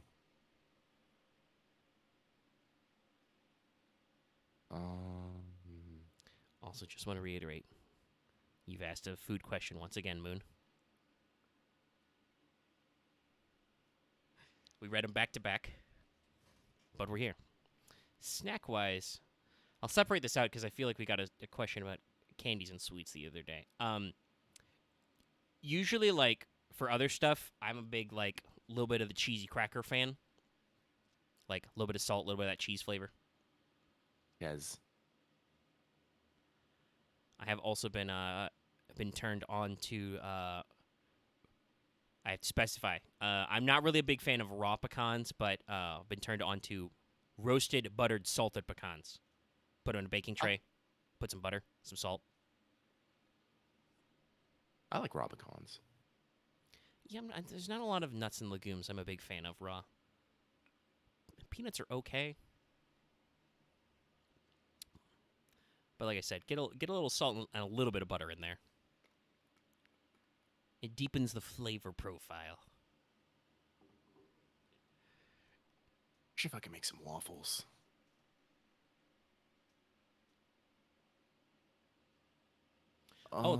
That does remind me. This is probably the best place to bring this up because it's generally unrelated, but is still pretty cool, and I don't think I've had an opportunity to talk about it yet.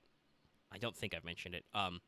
Obviously, I got my updated COVID booster last week. Talked about that on the stream I did. That means we went out to the grocery store, and I don't think I mentioned that, but was able to persuade my mother to, pick up some mochi ice cream. Oh, nice. And I believe that's probably the first time I think I've actually had mochi ice cream, and it's pretty rad. Mochi ice cream is pretty good. Yeah, there's something about the very light but sweet way the dough is. Mm-hmm. And then, of course, it's just got ice cream in the middle. It was cookie dough, so a little hard to fuck up. But yeah, no. Mochi ice cream. Check it out sometime, guys, if you haven't already. Okay.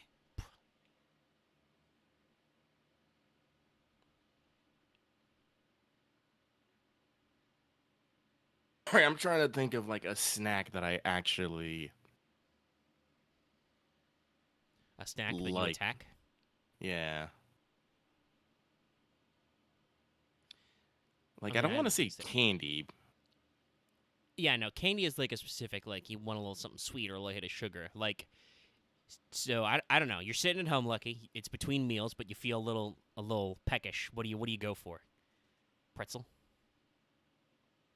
Pretzel. I guess I'm Slice? I'm I'm a meat and cheese kind of guy. I guess.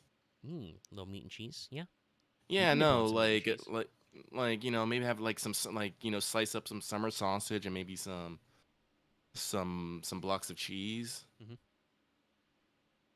That's definitely an answer. Yeah, Yeah, like or if not meat, some sort of cheese spread with a cracker. a classic. If you do that right, you can get a little tiny cracker sandwich. Yeah. There's your three main food groups right there: cheese, meat, bread. And before somebody in chat is, I'll be like, "Oh my god, crackers are not bread. Do you not use flour? It's just tiny hard bread."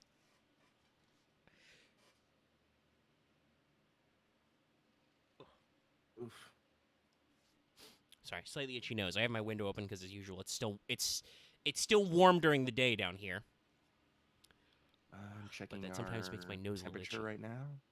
It is 40 degrees Fahrenheit. Unfortunately, we have missed the time when it was the nice number. It is now 67 degrees Fahrenheit where I am. It was warmer earlier, so at some point it would have said 69. Nice. But we've missed it. Alrighty. I got a few more.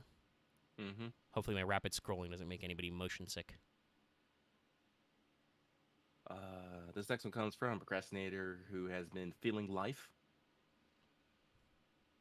They say, hope Lucky is not as dead and sending good vibes. I am not as dead. I am closer to not dead than I am to dead. So we will consider myself fortunate in that matter. That is to say, I am not feeling alive, though. Heck. But we shall keep going on. The second comes from the master trying to remind himself that he already plays too many gacha games to pick up a new one. Dear Looking at Mega, no question this week. Just sending you good vibes and wishing you well. Same to you, my dude. Same to you. Did you literally copy and paste this from last week? Nah. Lucky is no thoughts, only mechanical reading. Caught him in 4K, if true. Actually, not true, though. We don't stream it in 4K.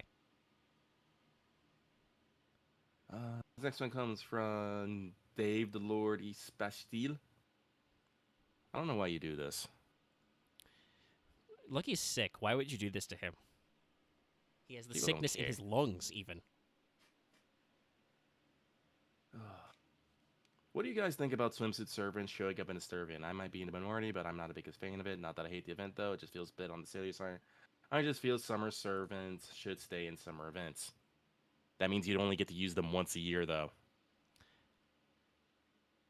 Yeah. I mean, this one And definitely honestly, was you're gonna send out your servants into the Great Sea in their regular clothes? How dare you? Yeah, this one have definitely got mileage out of the fact that it added all the summer servants as bonuses, gave you some extra shit to work with. Yeah, no. Yeah. Let's look at that bonus list and just take out all the summer servants and see how you feel about that. It would be literally no one. Actually, no. It would be all the foreigners who are not swimsuits. Yeah. That would be it. Which is, I mean, not. There are a lot of foreigners, so that's not like the worst support list ever. But it would definitely be troublesome for farming, especially the way this event was. The classes. I literally thrived on my fucking summer Musashi here. Oh yeah, no. I mean, I'm actually kind of shocked they didn't do blah blah like Castoria as a bonus because I was using her anyway. So yeah. But no, it's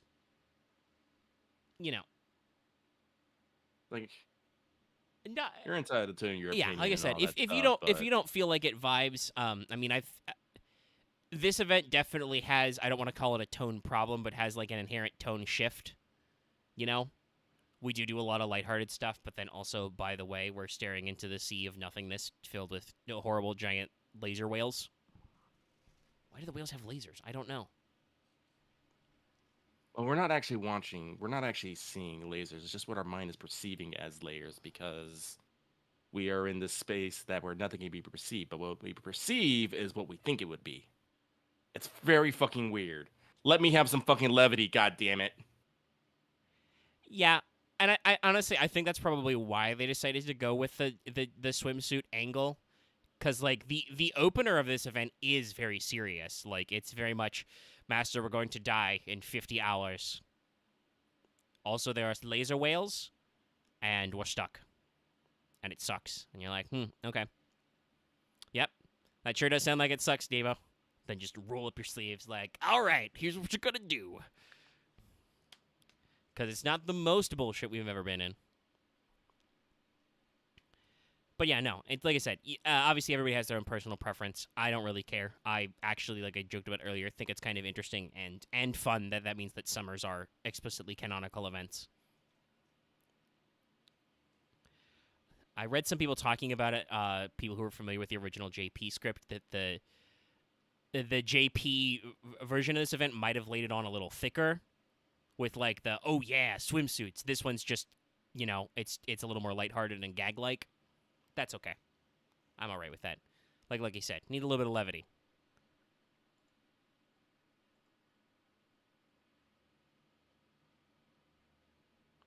All right, so let us keep going.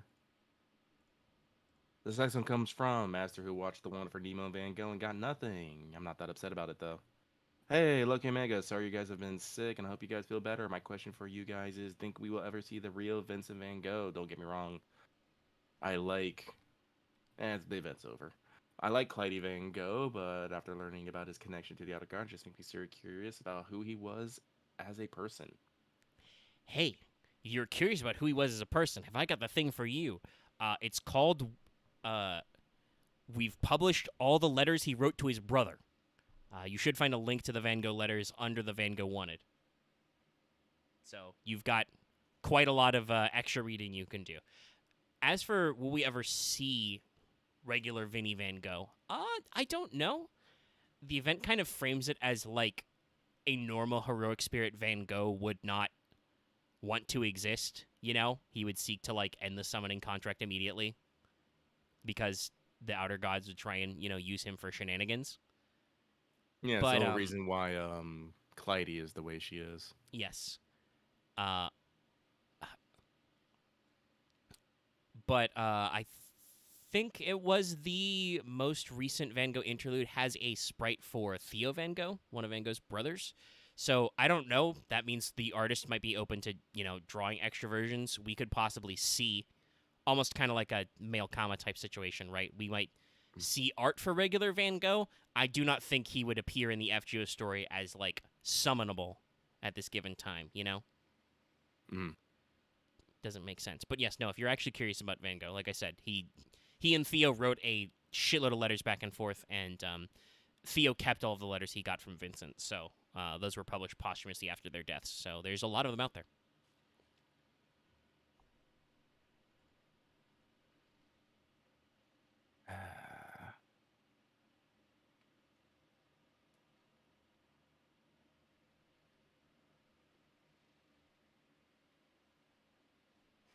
So, let us move on. This next one comes from Lord of Darkness, who says, no question this week, just sending the good vibes. Well, thank you very much for those. We shall...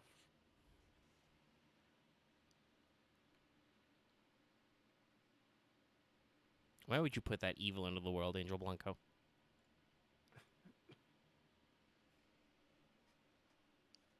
I'm not looking at chat, so I have no idea, and I'm going to continue to not look at chat. It's an alright idea. This next one comes from, I have gone back and forth on Yang Guofei. These yanderes scare me. As they should. Question, when it comes to heavily armored, hidden face female gotcha characters, do you prefer the character to be one, armored at all times, like Jerry from Prince Connect, OG Mudrocks from Arknight? She's not armored at all times though. As soon as you get her to up to her E2, she's just like boom, I'm out now. Hello. Yeah, that's what I thought when I read this. Yes, she unzips in. She's still wearing some of her bulky clothing, but you can see abs and stuff. Get the armor off Aesop like Brita Mark or Mudrock skins. Or 3, varying choices of armor levels, like MHXX. I mean, technically, I feel like all. Well, I don't know anything about precon, but I feel like all of the examples you've actually had are choice of varying armor levels, because it's not like with MHX you can have her be full armored and semi armored in the same moment, except for I think some skill activations. But in general, I would say it really depends on the character. I think characters who are armored all the time can be funny and interesting, and there's definitely some really cool designs out there for people who are basically armored up all the time. I mean, hey, currently my highest level class in Final Fantasy XIV is Dragoon. I am most of the way to my Dragoon armor set. I look pretty cool. Yes, I have a female character in Final Fantasy XIV. If you don't know, you should go watch our 14 streams. How dare you? So like, if it's the right character and the right look, it works. But also, there can definitely be something about, I think, the like, whether it's humorous or a little bit sexy or just part of the extra flexing of the artist. There's something about the idea of taking an armored character and then unpacking them, for lack of a better word. That can also be really interesting, but that again depends on the artist that they're drawing. Like, if the person inside the armor, the heavy clothing, is just a guy that's just like a normal dude, a normal person, a normal human, that's not really that interesting, right? So, it varies. It depends on what we're doing and who the artist is and what the artist wants to do.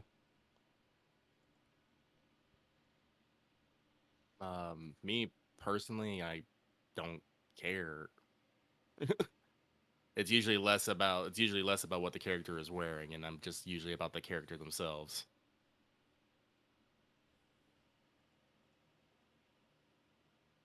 Like, so I don't actually have a good answer for it because, like, again, I just don't care. Are they? It's like, are they a precious being? Yes, no. Then it doesn't matter.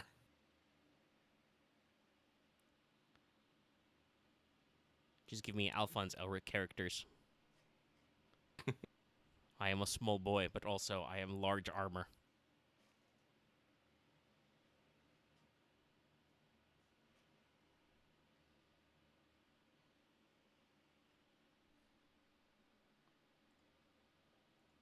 Oh, okay. So let's keep going on. Next one comes from King of Apples, who's ready to be of a stupid, sexy limbo. Punch. Punch. Question: for those servants that canonically have multiple MPs, which one servants would you like to see use a different MP as their in-game MP? Oh boy, you're asking me a big question. A lot, especially because a lot of those characters have those as skills. Yeah, I feel like there's an example on the tip of my tongue. There's one that I talk about, but I can't think of it.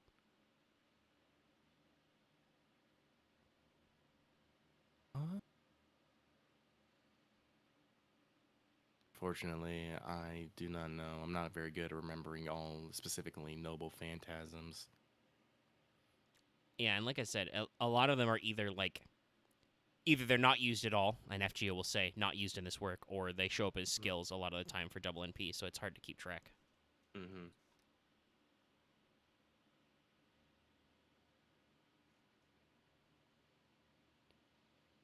Yeah, I can't think of it. Like I said, I feel like there's one or two that I've thought of before, but I cannot remember them off the top of my head.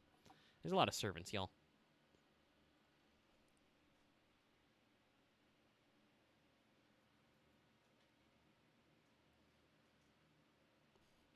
Chat's not really supplying me with any inspiration, so.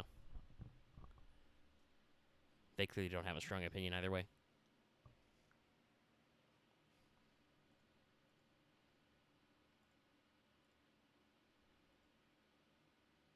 So let's move on then.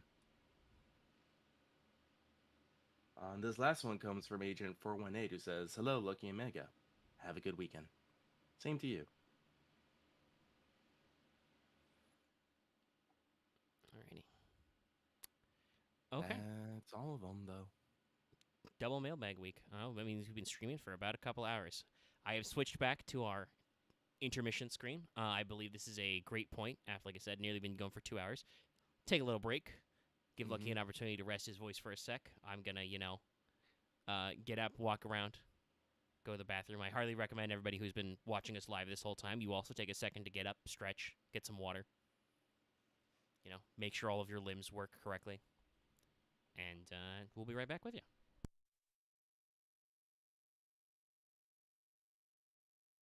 I will be right back.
Deactivate that. Put my ears on. Undeafen myself. Hello, everybody. I am back.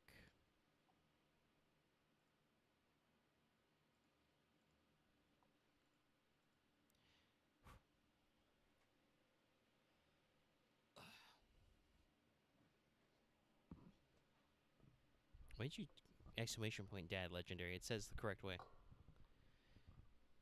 We're playing dad of dad. It's fine.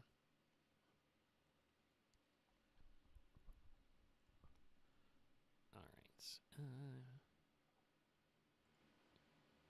Yeah, we can switch back.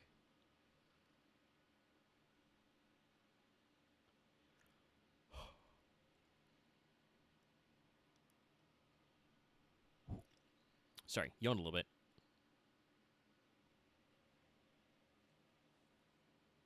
How are you today, chat? Don't you sass me about the bitrate.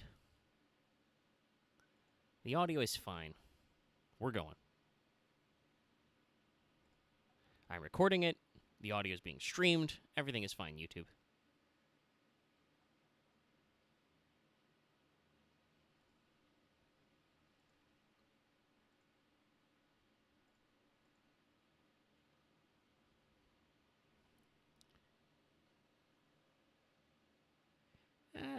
There's probably some days in there.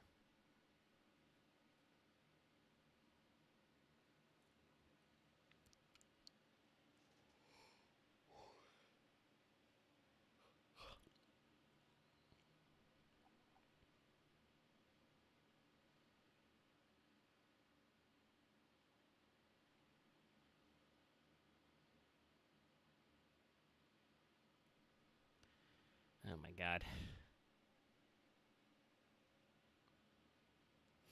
Well, currently, YouTube is still sassing me about it. So I don't actually know, but it says that our audio yells me about the audio bitrate, but I assume you guys can hear me because Legendary is responding to me talking in chat, so I think we're good. And as like he said, we'd probably be okay to game tomorrow, so we'll see.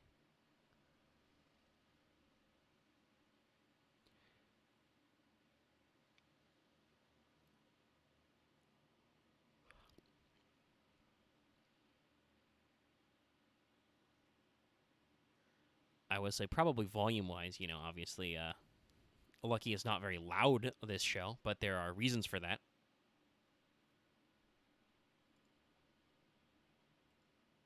And I believe we are waiting on a Lucky return.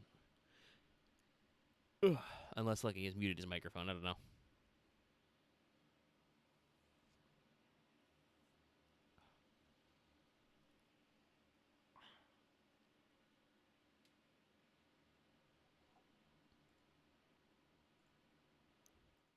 Scooch with the door screen here. You can see it. You can see the screen. And I think, yeah, my audio should still be fine on that side. I mean, I do technically have my microphone muted in the stream, because of the way I'm capturing audio. You guys can still hear me, and I'm still recording and broadcasting my mic audio because of stuff I'm doing.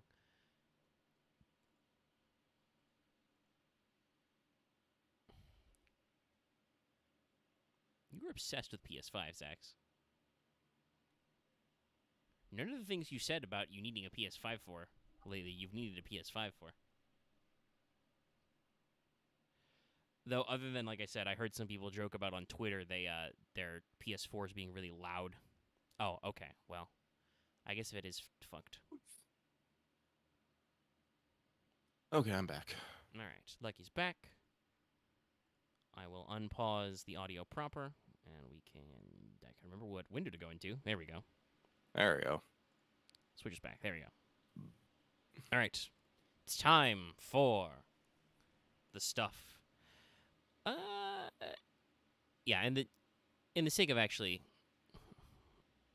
resting Lucky's voice, because he may or may not have thoughts about some other stuff to talk about, let's do New Servant Dietlios. You can see how I've written it. Yes, I do write it that way with the weird stuff all the time, even though only me and Lucky usually see this. We like them little jokes. Yeah, you just gotta put stuff in there, You gotta fill the time.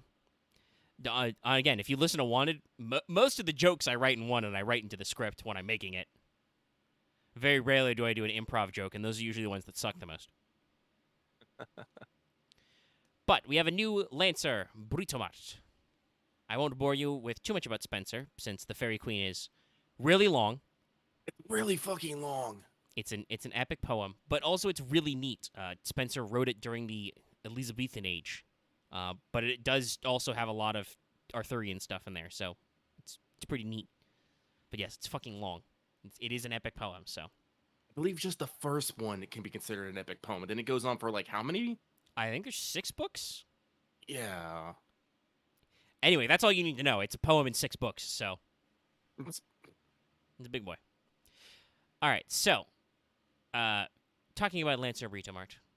She has good, but not the best in both attack and HP categories. Obviously, slightly more weighted HP. That's pretty typical for servants, but not really slacking in either. Fairly typical Lancer deck. QQA, bubba. Double ba. Double qua, double ba. And has good hit counts and NP gain. Pretty typical stuff. 0.73, I think, is her NP gain, and it's 4 hits on quick, 3 hits on arts. So you've got an AoE quick NP. It gives you piercing for 1 turn first, so pierce invincible. It also increases her damage versus riding enemies by 50% for 1 turn first, and also does bonus damage to riders with overcharge. She really hates cavalry. So it's not quite a double class advantage, but it's pretty close. Just keeping in mind that those are technically separate damage mods. The overcharge bonus damage is basically, I believe the way it's pitched is it's basically an overall equivalent to like extra NP multiplier damage. It starts at 150%. goes as high as probably like 250 or 300. Whereas the damage bonus versus the riding trait, similar to old school Nobu's damage bonus, is just 50% extra damage on all attacks. So, like I said, not quite, but close to having double class advantage. First skill she has is a 2 hits, 3 turns invul. It's got 20 to 30% NP gain for 3 turns as well, and a 20 to 30% critical resistance for 3 turns. Not critical up, but critical resistance. Pretty typical for fairies. Second skill is 5 to 10 stars right now, 5 to 10 stars per turn for 3 turns, debuff immune for 3 turns, and 20 to 30% crit damage for 3 turns. That's the crit damage. Just the full 3 turns of no debuffs? Yep. Nope, debuff immune, 3 turns. I didn't see any limit on number of times. Obviously, you can still get buff stripped out of that, but yeah, it's a pretty good one. True. Third skill is pretty typical, 20 to 30% buster and quick up for 3 turns, 20 to 30% battery. Lots of 30% in this. Only passives is MRB plus, so you already have a decent debuff resistance. There have been some pretty direct comparisons to Huyanzhou online, but I think Breedamart can really stand on her own. While she has similar buffs, she does have some unique effects and interactions. And the fact that she is still a Lancer, so she still gets normal class advantage against archers, and, gets defensive advantage against alter egos and stuff, does mean that she's going to be great for certain mixed nodes. Like, if you ever get a Rider-Archer mixed nodes, like, that is Britomart's wheelhouse, hands down. But also, I personally think she's got great challenge quest and story content longevity with that debuff immunity and that crit resistance. Plus, her hard defense is 2 hits, 3 turns of invincible, as opposed to 2 hits, 3 turns for evades on Huyanzhou. So, there's definitely some stuff out there. Huyan's got much more consistent damage. Her piercing is on a skill and lasts 3 turns. She has more damage buffs, which last longer. Like, she also has a 30% attack up. She's got her own unique trait damage and evil on top of class advantage, so if you want to bully evil riders, she's probably still better. But overall, I think they do actually operate in separate niches. If you already have a really good quick unit, Britomart isn't too special. But I think she's got like her own distinct niche from, for example, Bradamante. Though obviously they would be very similar because in Spencer's the Fairy Queen, the character of Britomart is very clearly based on the, later legends about Bradamante. It's references all the way down, kids. But, if you've been skipping Quick for the past couple of years because those have been really into Buster and Arts, she is a good pickup. While they haven't necessarily gone super ham on Quick, there have been quite a few good Quick units in the back half of this year. Definitely making some efforts, especially with the engine updates, to make Quick cards better. I feel like FGO has been making a definite push for more Quick units, and like I said, if you haven't been rolling on banners with Quick units because, you've been into Arts and Buster over the past couple of years, Britomart can definitely do stuff for you. So keep it in mind. But, like I said, I've been seeing some comparisons online. That does get me to a point that I have not written in my notes, but we should bring up. There have been some interesting discussions circulating lately, specifically about the game's terms of service and some other updates. I think Lucky saw this. Specifically, actually, a few days ago, Kita Sean put out a video talking about a TOS update and wondering if Fate Grand Automata was going to be banned, or using it was going to be a bannable offense in FGO. Since then, I think I've seen some other people online clarifying what that exact section in the JP TOS area is. It's apparently more about, like, let me start over. That area is more of the section where they list, your privacy confirmations, like, hey, if you agree to play this game, here are the things we're going to check out, right?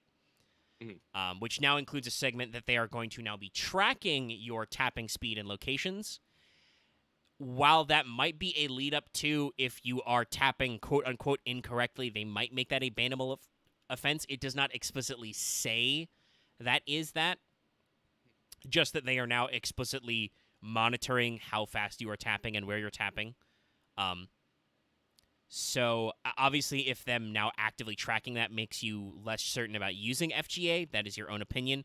As far as I know, they have not explicitly said that auto tappers are not allowed. Obviously, certain apps which directly try and like inject into the FGO code are still not allowed. But FGA has previously been used, and I don't think people have been taking bans for using it because it is not actually an intrusive app. It is more like an overlay on your phone. Yeah, it's an overlay in a script. Well, yeah, and someone in chat just brought that up. No, as far as I know, I do not believe people have actively been getting banned for using FGA because, like I said, it is not an app that is actively interacting with FGO as like an app-to-app basis. Yeah, like Axe just said, it's a macro. It executes commands on your phone for you, but it is not necessarily actively talking software to software with FGO. It is just a piece of software that knows where FGO's buttons are so that it can give your phone an order to press them, as if you'd tap them with your finger. I think always has been a little bit of a gray area, and this new updated TOS note does not necessarily change that it is still a gray area. They are now going to be tracking your tapping. That's very interesting for them to do during a lotto event. So we'll see if it happens. I believe this update is only for JP's terms of service and announcements of things they're tracking. I don't believe there's been that mirrored anywhere on the North American news. If it has, somebody give me a link. I'd love to see how they phrase it. Because obviously with the JP thing, we're filtering it through different people's translations.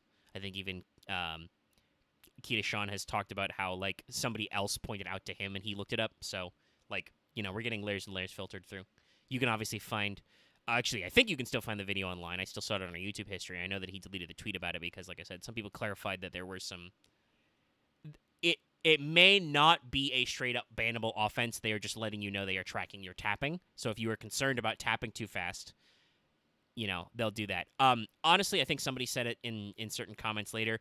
If that did turn out to be a thing, like they start banning people for tapping too fast, one, I don't know how the hell they would do that because that feels like a lawsuit for like, I can go into court and demonstrate I can actually tap my finger that many times fast, right? Like you can tap pretty quickly.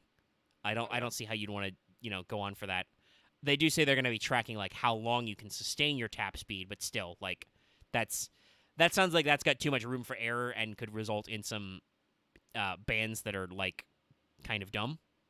But also, assuming FGA does not just immediately just close up, and since it's actually called like Fate Grand Automata in the App Store or whatever, or your downloads, there's probably a, I would be more worried about a C&D about the name than anything else. But assuming they want to continue to operate, they could also just put in an input delay and still have it execute the commands automatically, just paced out so that FGO doesn't realize that you have an auto clicker. Like that probably sounds really, really easy to get in there. So I do not think that it is a point of concern yet. It is just interesting that they are launching a new lotto event and they are explicitly saying, hey, we're keeping track of your taps. Sip my water here. Obviously, like I said, if you don't feel comfortable using FGA while they say they're tracking your taps, that's on you. Just like using FGA is end period. It is kind of a gray area. Honestly, given how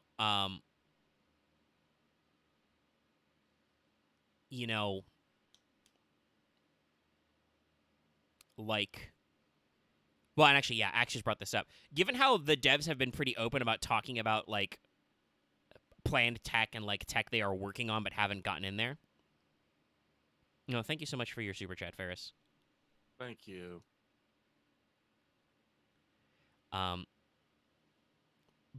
But if I was Lasengal and FGO, what I would do is the smart business decision I think is called buy FGA.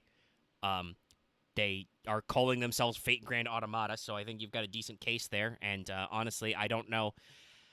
I mean, if you're the guys who made that app, you could probably be assholes and like hold out for a lot more money than you deserve. But I feel like FGO probably has the money to throw out there to make a decent offer on buying out the services and just putting macros in FGO. That is one area for certain stuff that people are talking about, right? Is FGO truly has no automatic farming or resource gathering, like other than a couple of very specific event mechanics. So I wonder if this means that like they're keeping track and they're gonna actually go for the development. We'll see.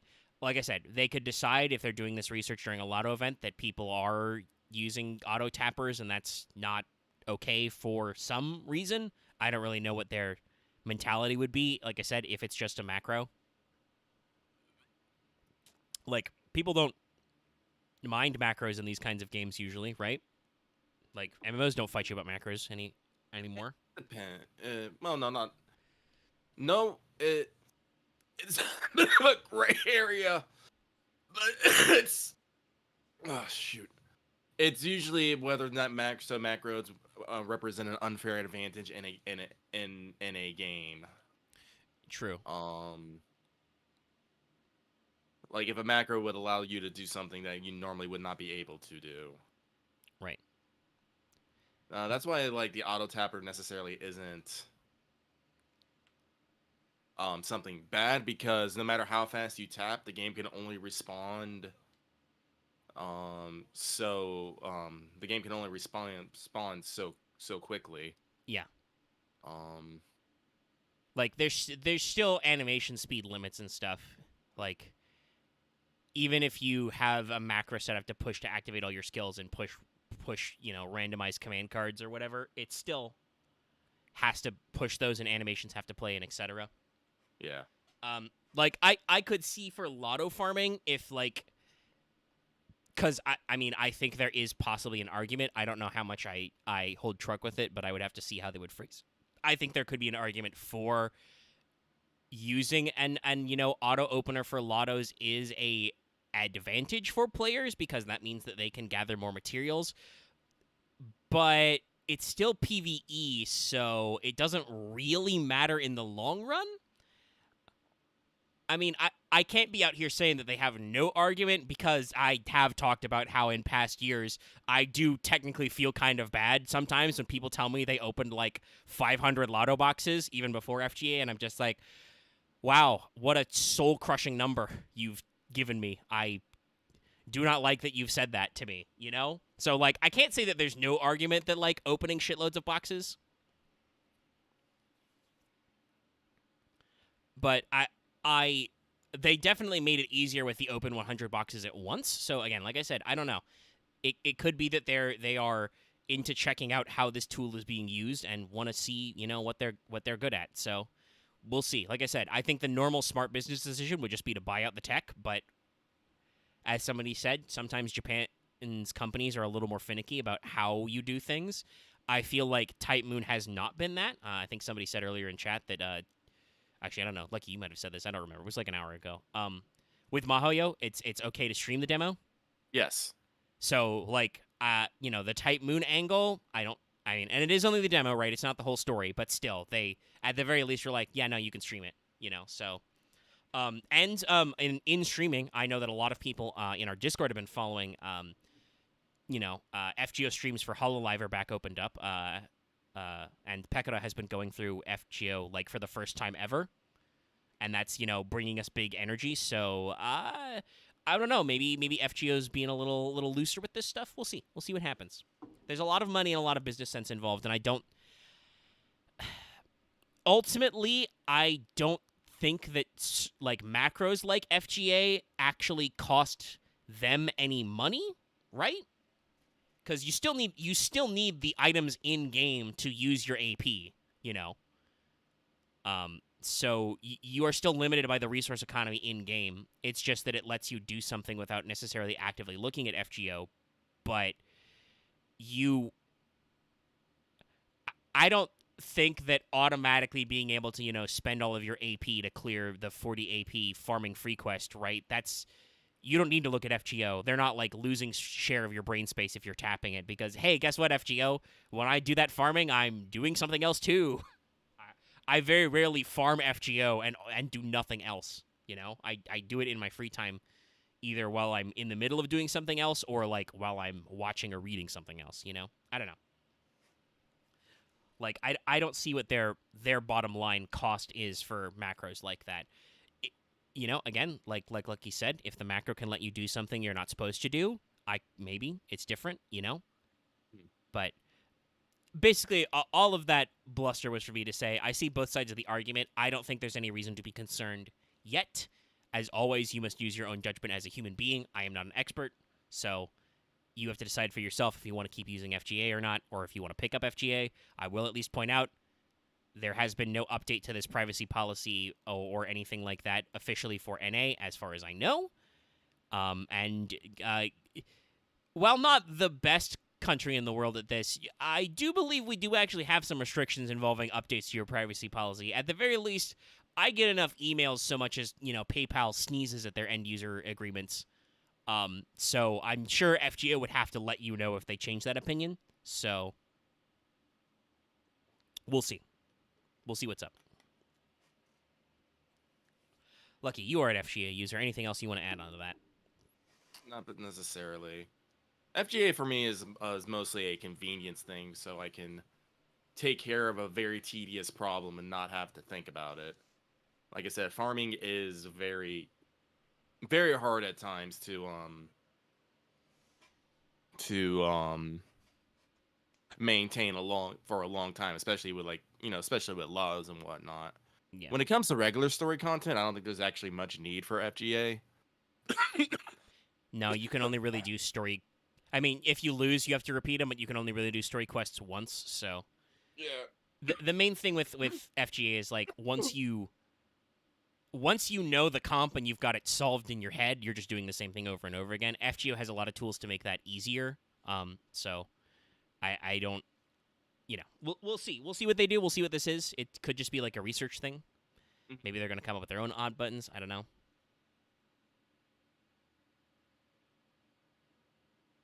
Well, yeah, we don't know. Like I said, as far as we know, this is just they're letting you know they are now tracking your taps, and they may use that information in the future. We'll see what comes of it. Yeah. All right. Well, in that case, I will invite Lucky to talk once again before I talk a lot about the Lost Belt pregame, because I mostly went over my thoughts with chat last week about Imaginary Scramble. The only thing I have to add to that is I hadn't done the quote-unquote post-game. A lot of people have been calling it the post-game, but it's not really because you don't even get the Grail until you finish those bosses, right? Yeah. So it's just more like even later than normal story. I have now done those boss fights. Like I said, I got the Grail. The only thing I have to add is that before, you and I chat, we kind of came to a consensus that the event is mostly just tedious, not hard. Those last couple boss fights are actually sometimes challenging. Not to say that they aren't tedious, but I was not really a big fan of some of those boss fights, mostly because they add 2 waves of ads before the boss, who also has their own bullshit, and I was just kind of like, why? Yeah. It just made me waste resources I didn't want to waste because there were fucking, the equivalent of enemies from a 40 AP farming node for 2 waves, and then I have to actually have a comp that kills a boss. But so, Lucky, you have not had a chance to get out your thoughts on Imaginary Scramble in total. The event is over now. What did you think? What are your feelings? My feelings. So,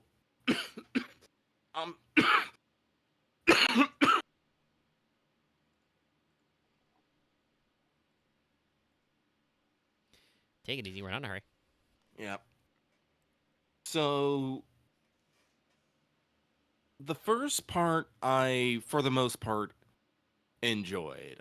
I thought it was fun. I liked it. Basically, opening up the map, finding treasure, fighting monsters. The little bits of the story was good. I really liked the idle talk, where it's pretty much just a fourth wall break for them to exposit at you. They even literally called that out a couple times. I think it was like in the first one. Da Vinci just literally calls like, "Hey master, can you see us? Can you see us doing this?" And I was like, yes, I can."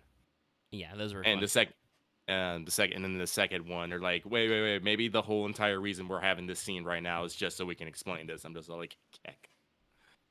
It was good. Also, I did enjoy the scene of Giles just literally explaining what an outer god is in vague but succinct enough terms that you get what's going on. Yep. Big info Like, dump. Very helpful. very helpful. And all the mystery around Van Gogh and stuff was interesting and fun, and got to see it was a little crazy and stuff. But then once we got past the first part, and then we go to the the the Hunt for the third. Purple October. Yeah, we got to the third villain because technically Hokusai was one, and then Van Gogh was another, and then we got a third one who just calls more foreigners here. I'm just all like, okay, I feel like we've let this gone a little long because we've already gone through, what was it, 4 or 5 maps at this point. 4. There are 4 maps, and then the extra map is Abyss, so 5 total. Oh wait, no, the fifth map was Van Gogh's flower. That's what it was. Oh yeah. That's technically not a normal map because it's weird. Yeah, it's weird, but then we go to Abyss, and at this point, I'm like, all right, now I feel like we've gone a little too long because this part I think was particularly a bitch because unlike with the other maps, you weren't just clearing points to success, or you actually had to go find where they were on the map to complete it. And I didn't like that because especially like one of them, I think MHX was literally only 2 squares wide. I think it was. Yeah, some of them are small. Like I honestly found that one due to utter and complete luck, I think. Because at this point, again, like at this point you are forced to do more resource grinding than you really should and the other ones, like, it was just points. You just clear spaces, you fight monsters, you get points, you find treasure, you keep going on. I think I only fully cleared like the first 3 and only half of the 4th one. Yeah, the only thing I think I didn't do was there were some of the very difficult enemies I never got around to clearing because those required me to expend resources. Yeah.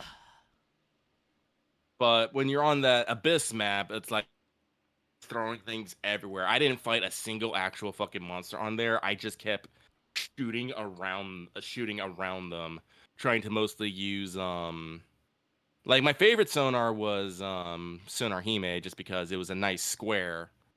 Yeah. A nice 3x3, but that used the most of the least resource I had, which was scales, I think. Yeah, something like that. And so my map looked like just this fucking pockmarked blanket of all these instances. And on an aesthetic level, I don't like that. I do not like that this game was not conducive to me doing a systematic grid by grid search. I literally just had to keep blasting into the Ignis and just try to whittle down like the biggest squares of black and while I understand the reason for the mechanic, that Abyss is especially the worst for this, where your scan stops if you hit an enemy square. Mm-hmm. Like, obviously that can lead you to finding the purple squares, but that also means because Abyss is chock full of extra enemies, because I guess, okay, technically I could have been doing this since like the start of the 2nd week of the event, but there were 4 more maps I had to do before this, which were not as tough, obviously, but still. So you've got a lot of enemies to whittle through that they spent a lot of time padding out. Yeah, no. So I feel like the post main bit was a bit more drawn out than it really needed to be. Like I guess they were trying to draw it out a bit, I suppose. Yeah, I mentioned this on stream last week. This would still be in the depths of when they were at COVID lockdown in Japan. Trying to still get used to probably working from home or minimum people in the office and figuring out events and stuff. And genuinely, they may have thought that their audience had a lot more free time on their hands, but it's not quite that way anymore. Something I did enjoy all around, though, was all the visual flair that they put into it. Like, once you unlock Summer Melt, penguins are just now will fly around the battle screen. Sometimes in front of the battle, too, and I'm just like, heh, penguins. Yeah.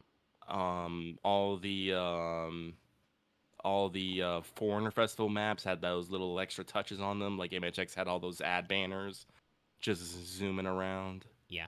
Hokusai's had classic works on there. Space Happy's had a bunch. crypto. Yeah, there's some good stuff. Audio-wise, also, a lot of people have talked up the audio of this event. Oh yeah, no, I just love how every map you go down deeper, they just add another line to the music track. Mhm. Till it's this big piece. I was like, yeah, no, that's good. Yeah, it's a very No, so I like I like the event. I just don't want them. Like I don't like. I'm glad. I'm glad actually. There's not really a rerun. It just goes straight to main entry. When I'm pretty sure we're not gonna have to deal with any of this shenaniganery again. yeah, you'll just be able to do it whenever you like, basically, to clear those Yeah. final map bits. There's no time rush. So yeah, I agree with mostly what you've said. Like I said before, the event isn't bad. It is, like people kind of agreed, tedious, and I do think it will be better as a main interlude. It kind of reminds me of like the difference between like the OQ and then OQ rerun, where it's like, okay, wow, this even though this runs faster, this is hard to get the energy to clear everything because it's like, am I looking up what the proper path is every time? Because otherwise I have a lot of stuff to do. But when we get that OQ main interlude, that'll be next year, I believe, right? I think it's one every year. And you can just poke paths whenever for stuff. That probably is a much better way to do that kind of content, you know? It's intriguing. It's interesting. All right. Any particular, like, highlights or character moments you want to talk about?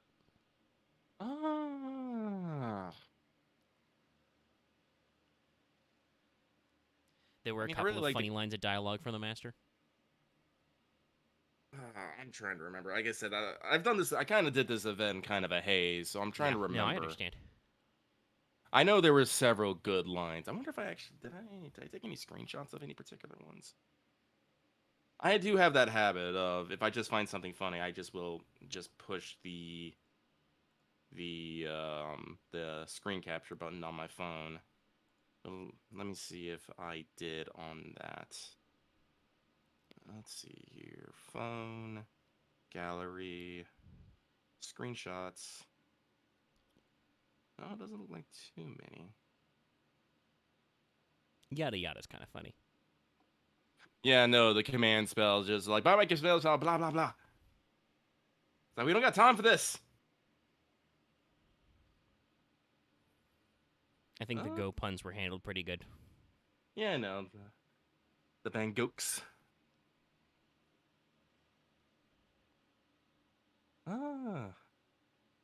I did find it super adorable how Van Gogh and Fran just instantly bonded. I was like, yes, this is a solve for my heart. Oh yeah, that was another line that I thought was very great. When you're in your room thinking about stuff, and Fran's just like, "I'm hot. I'm gonna come in your room," and she's just lounge, and then eventually one of your dialogue options is just lounge. And maximum wasn't like activate maximum lounging or something. Yeah, something like that, maximum lounging. And I'm like, of course I hit it. Of course I hit maximum lounge. Just imagine Fran just flopping over every piece of furniture and finding a new way to lounge. Mm-hmm. Poor Melt. Well, I don't know. Summer Melt, Lambda deserves a little bit of the bullying she gets. Oh yeah. But yes. Yeah, there was some interesting stuff there. Alrighty. No, this event has reconfirmed my love for Nemo, though. I do hope that I do get spooked by him very soon. Yeah, I'm also hoping for that one. Technically, I believe, has the primary banner ended, chat? If it has, then yes, I believe Nemo is in the summoning pool forevers. So I've got to keep an eyeball out for that one. Like I said, I spoke about this. I do love how the event ended. Apparently, we're on the other sea. Van Gogh said they're gonna stay, and there's like, all right, a handshake to say goodbye, and you're just like, grab, no. Yoink! Do the old yoinky splinky. Yep. And again, like I said, that ending CG was completely unfair. and uncalled for, and how dare they? But shout out to Master just be like, there's a servant in my bed. Whatever. I sleep now. I'm continuing to nap. Mm. Well, and somebody brought up keeping a dream diary. We have a lot of weird shit with our dreams. Okay. It's true. It really is. Where was I Dante, feel like by the this way? may be the point of the thing they do with Dante's, Edmond Dante's Dream Police. Mm-hmm. Which I believe canonically, I'm pretty sure the reason why it is Dante's is because one of his noble phantasms allows him to escape esoteric concepts like time, so he can in fact escape to our dreams and then escape our dreams, because Edmond Dantes is not bound by your casual interpolations of time space. But no, I know some people, like I said earlier, there's, some discussion about the swimsuits. I think it was a good addition to get everybody back. You get to see Hime hardworking, Shadow Prefect Raiko is, like, not a constant pain in the butt. There's quite a few things going on there. It was solid, but mechanically there was some rough edges. I'd love to see them do, events like this, but once again, refine that up a little. Tighten it up. Get rid of some of the faffery. Go on about our business. But all right. Speaking of getting to the point, I think it's time to do a little pregame for Lost Belt 5.5. Thunderous Flash! Because that's the part of the text they make sure to bulk out really big. I'm down for it. I'm down for a Thunderous Flash. So as you can see from my notes, I'm mostly going to read from the script here. We have no idea when Lost Belt 5.5 is actually coming, except for late November, so I'm going to go ahead and fire off the pregame now, and you can just go back and watch this episode later. It's good for my SEO. So, remember to clear 5.2 beforehand. That's the one you need to, and consider clearing Shimosa as well. So 5.5 will be a little bit leaner than our usual big chunky story releases. You are looking at a mere 15 acts and a finale. Mere. Only 15. As opposed to, the usual 20-ish we get with Lost Belts. Hell, I think 3 was the shortest before that, and that's still 18. Also, yes, because of DST, remember to log in if you haven't today. But clearing all of these stories should get you a straightforward 15 Saint Courts, a Grail, and a new not command code, Craft Essence, CE, other thing, starts with the C. Also, our usual various mats and EXPs and stuff. Also, after clearing Act 2, you will unlock a costume for Kentoki. So it's not even you have to clear the story. It's very early you get Kentoki's costume. Quite happy about that one. Clearing your story acts will also then unlock a total of 13 free quests. You will have to clear some free quests to unlock further free quests. You know how it is, but that'll get you a total of 28 Saint Courts from this. Not even a full 10 spin, huh? It's close, though. You'll probably get some Bond Courts if you're doing it right, so maybe, but we'll see. But yeah, and also, this is important to note, this one is kind of unique as far as stories go. It relocates itself to main interlude tab after you've cleared it, so that's where the free quest maps are. But yes, there are still free quests in this, so it is a proper story release. Now, how will you obtain those Saint Quartzes? Well, you're going to have to do some fighting. So your average mob HP is going to be around 20k. Mid-bosses are tough mobs, will be more like 100k. Boss mobs, 200k-ish. Pretty normal stuff for now. We have basically one new mob type, but there are a couple variants. You're going to be looking for the Tsuchigumo.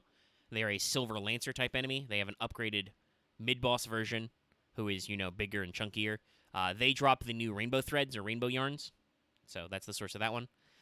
There are also some reskins of the Oni King boss from Oniland. Those are the ones who drop the Oni Lanterns. They will show up in certain story cases as, mid-boss tiers.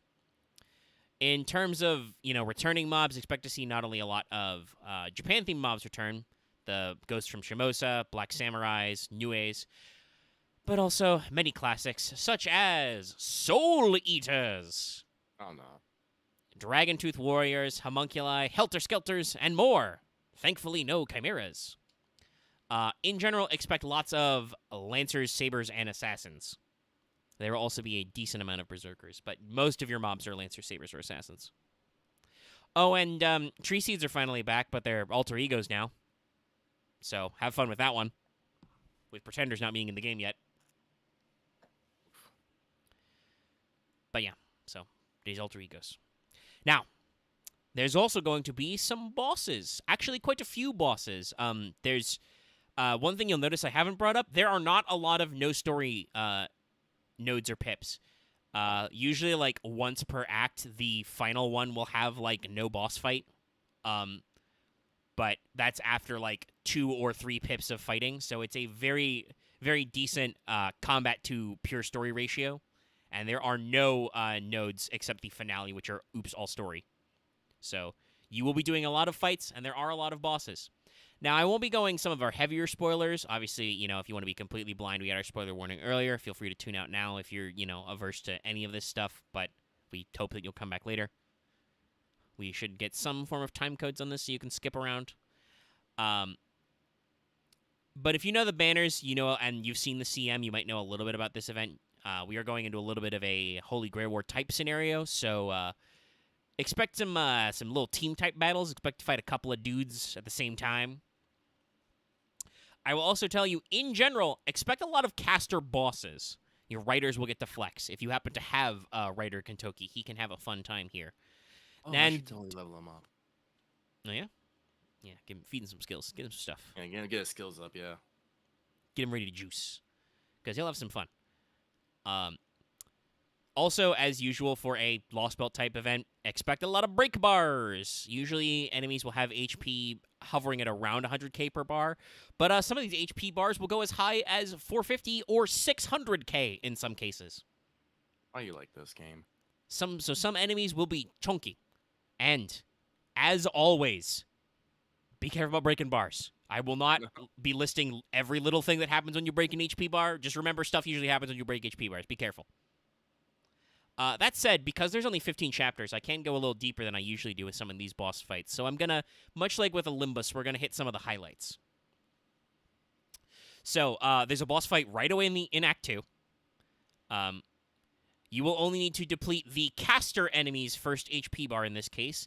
The saber enemy, so it's caster and saber, will give themselves crit chance up or damage cut on normal attacks. At the end of Act 2, you will fight that saber again. They will be accompanied by 100 Dragon Tooth adds. So you only need to take out the saber to win the battle. However, he will be getting heals and will be firing his NP every turn. I believe he charges to full bar every turn. So you will need to come up with a strategy for that one. It involves probably archers. Now, after that, you get to take a break for a little bit, but in Act 6, there's a little bit of a warm-up to a later fight. There's a certain poisonous assassin and a caster duo. The assassin uses extra instead of NP, and I think the caster might too. It's not clear. But that said, during this fight, watch out for being confused permanently, so you permanently have that chaos debuff where you might get a chance to get skill sealed every turn. And that enemy will inflict poison on hit with you and on hit with them, so watch out for getting poisoned. The real version of this fight comes in Act 7. The assassin will have a 3-turn taunt on themselves and a 1-time 3 turns debuff immune. And also will give you more abilities to give you poison stacks. They have 120, 149, 171 HP, so 3 bars. The caster will now steal your NP on break and charge that many pips. How rude. Rude.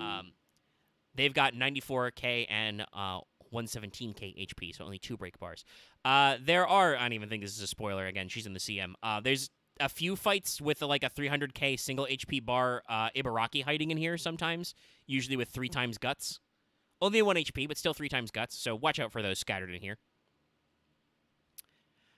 In Act 8, the Saber and Caster return. You will have to fight them, plus they'll summon another Dragon Tooth Warrior who has 114k HP, and he also reduces your attack and your NP gauge on hit. Oh, Joy. The Saber is 109, 136, 248 KHP. Still has that crit up or damage cut on hit. And on bar 2, will NP every turn and gets 3 turns of sure hit. And on bar 3, he gets a 10k Guts, which when that Guts is triggered also gives him 1 turn of evade and max NP when triggered. Damn. Luckily, this Saber is single target, so you will not be instantly losing when he does this, but invest in hard defenses or expect to lose a lot of servants, y'all. The Caster has 127 and then 117k HP and gives them both 15k healing per turn. So, yeah. We got some juice. We got some juice in here. Get a little bit of a breaky boo until Act 10. In Act 10, you get a couple of boss fights with some fake-ass Totas and Suzukas. Battle 1 ends if Tota's first HP bar is gone and Suzuka's NP is fires once. This only happens if you break her first HP bar. The second fight is real. Tota is 202, 254 KHP. Suzuka is 162, 207. They both have effects when their HP bar is broken, but the main thing is they both have special damage resistance, which is only reduced for 1 turn after they fire their AoE NPs. I hope you guys, again, have team-wide invincibles. So, it's going to be a little tight. This is why I'm saying I really hope they give us Leyline Stones. There's a couple of weird ones. Now, starting in Act 11, you will have to fight a large number of boss fights with a mysterious Avenger who has bonus damage versus the Genji trait. You got 3 guesses to who that one is, but I'm not going to say names just in case you don't know. Live in blissful ignorance. But you got to fight a lot of boss fights with this person. The first one you have to do in Act 11 is a solo with Kato Danzo, but it only lasts 3 turns. So you just got to live. Just got to live, chat. I believe Danzo has 2 hard defenses. Doesn't she have both an invul and an evade? Ah. I think so. Chat, correct me if I'm wrong. So hopefully you should be able to face tank most of that. But yeah, watch out for that one. But the second time is real. You're going to be fighting them with 218 and then 318 KHP with Tsuchigumo adds. And if you have a character in your party who has the Genji trait, their NP is sealed forever. So Jesus. Pick your supports accordingly. Oh, and then you got to do that fight again with the same Tsuchigumo adds with 321k, then 399k HP. And also now, when you break their HP bars, they'll curse your entire front row and also make them Genji. Oof. Okay. And then finally, you get to finish it out with a solo fight, but this is one of those chunky ones I was talking about. You've got 3 HP bars, 250k, 327k, 454k. Enemy has boosted NP damage and heals when killing one of your guys, but has reduced defense versus NPs. Bar 1 gives them evade for 1 turn. Bar 2 gives them and your whole party max NP charge. So basically, you just have to strategically live through NPs and just fire NPs a lot. Okay, again, you get a little bit of breaky boo. Breaky boo. But in Act 13, we have our what I'm going to call our first real fucker of a fight. There is a brand new shiny Saber boss enemy. You start the battle with 1 turn of attack down and skill seal, but after that, you get a permanent attack and arts up. Additionally, if you put the story Kentoki on your field, your whole party gets a free 1-time guts and stars per turn. So use Kentoki.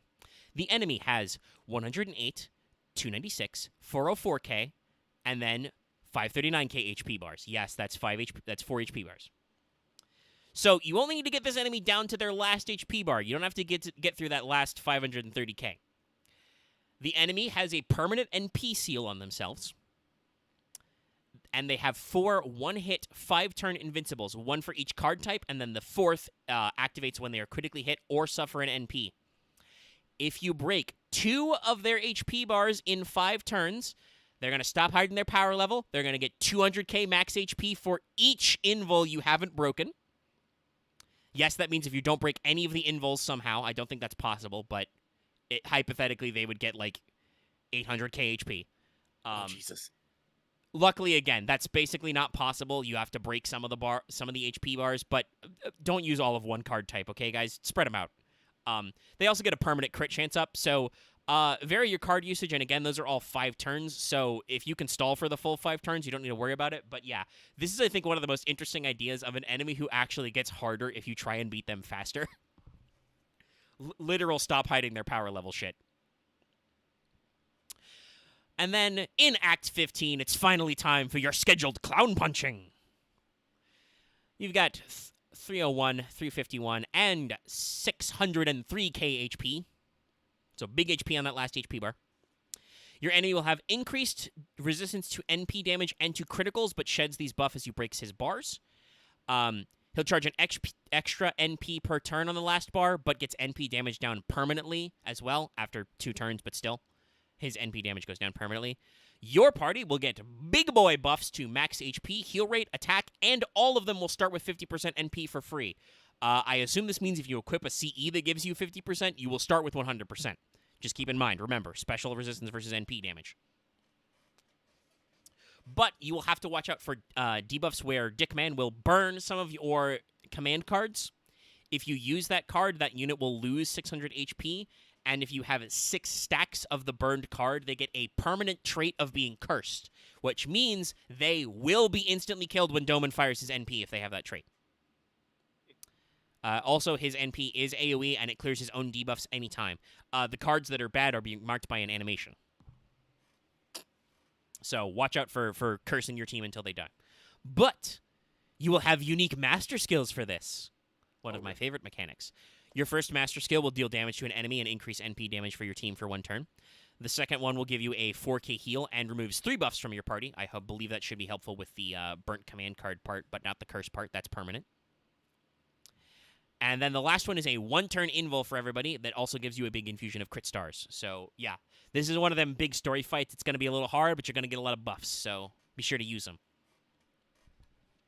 And yeah, that's the whole shebang. You know, that's it. That's the major boss fights. Like I said, it's a shorter one. Now, to get through this, you will have a stable of story supports who will get you your own things, many of whom will have their own unique story buffs when used. They will also have all access to that 50% NP starting charge CE that story supports get, so that's fun. Obviously, you can expect to see Kintoki and Kato Danzo the most. Those are your primary story supports. But expect to see support cameos from Raiko, Watanabe no Suna, Shuten, and Ibaraki at points. So your initial summon banner should be pretty straightforward. You've got limited alter ego, SSR, Ashia Domen, and then permanent SR Saber Suna. Also some new CEs. Banner 2, kind of coming out of left field, will feature a new limited SSR Saber Ibuki Doji, along with Medea Lily, Babbage, and Paracelsus. Also, should launch with a Babbage rank up, which will be nice. Oh, and also, if you're wondering, this should be the update when we get Master Level 160.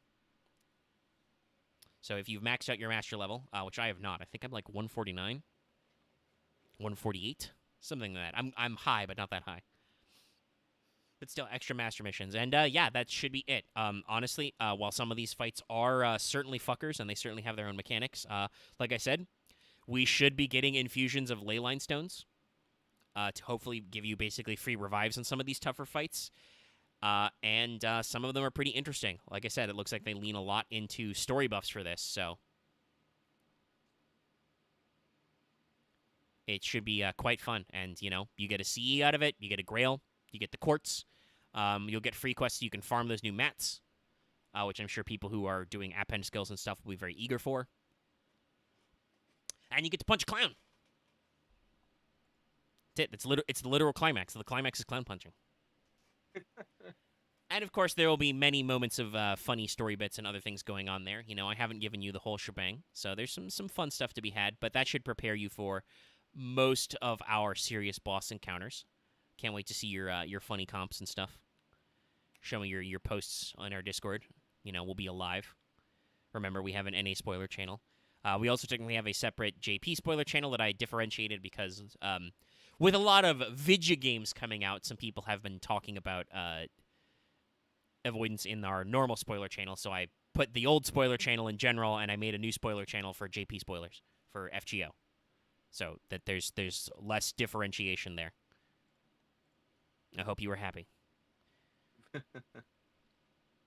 But yeah, as I said before, I am super hyped for this event. I think we're going to have a lot of fun. I am very glad that Kintoki costume is also that early. Probably going to be rocking my Kintoki out there. I also Yeah. do have a max Ascension Himiko I got, in those 10 spins. We're going to have some fun. Probably going to lean in a little to my, my more Japanese servants, but we'll see what shit we got in the back. I am pretty sure I'm probably going to be rocking Castoria or Jean for some of these fights just for easy invols because, like I said, some of these guys fire NPs every turn. That's always a pain in the ass. But we're going to try and do some slick damage here. And we're going to have some fun. Oh, and by the way, I did not specify, but I thought it would be obvious. Doman is still an alter ego in the boss fight version. So have fun with that.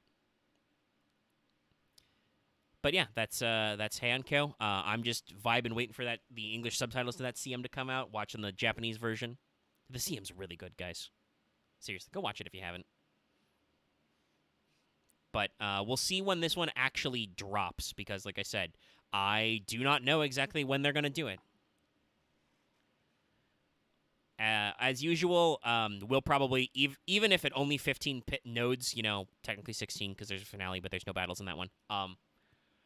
Even if we actually, beat it in 1 week, we'll probably do our usual, break for spoilers just in case. Some people are busy. Got some holidays coming up for some people, But I hope to have some very long discussion episodes about this story bit come out as well. And yeah, that's the bulk of our show notes. Fired through everything, having a fun time. Let me switch back up to this screen. I'll do the outro from this position. But I do have some other stuff to double check on. Because as usual, you're still running patron polls. Graciously appreciate your support, patrons. Let's see how Fanservant Friday is doing. I don't even know. Lucky, have you been on a show when I don't think I've, because it's only the 12th, so I don't think it's been 2 full weeks of this month. Have we had a show in November for me to say what's on the list? I don't think so, no. Yeah, I mentioned it last time in the live show, but I'll go over it again. You got a few days left. Got about 4 days left. So I mostly themed this one around so that I could make a joke about Guy Fawkes Assassin, who is on the list.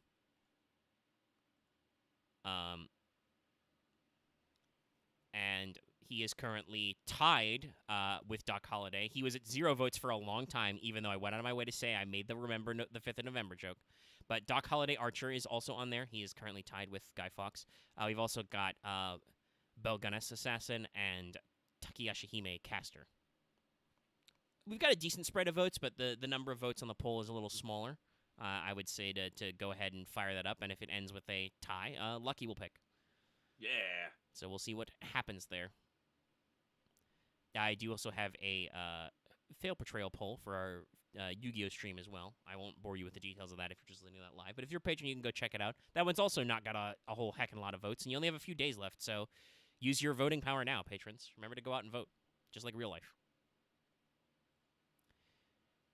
But other than that, hold on, let me close pop-out chat and put that in our normal windly-do here.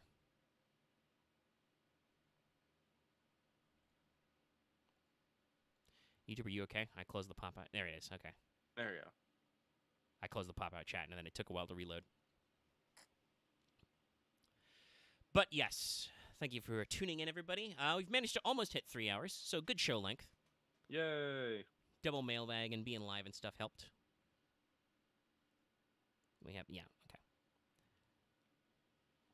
Just double-checking the audio. Yes, we're all still there. So yes, I will be posting an audio version of this for all of our $1 and up patrons. Any patron level gets access to audio versions of this show and other shows. I mean, I don't know. We can probably do some mini What's Up stuff if you feel like talking for any longer. But if you're tuckered out, Lucky, we can also just knock off and quit. No, I've been trying to conserve energy. If we want to talk about some mini What's Up stuff, we can. Yeah, there's a few things.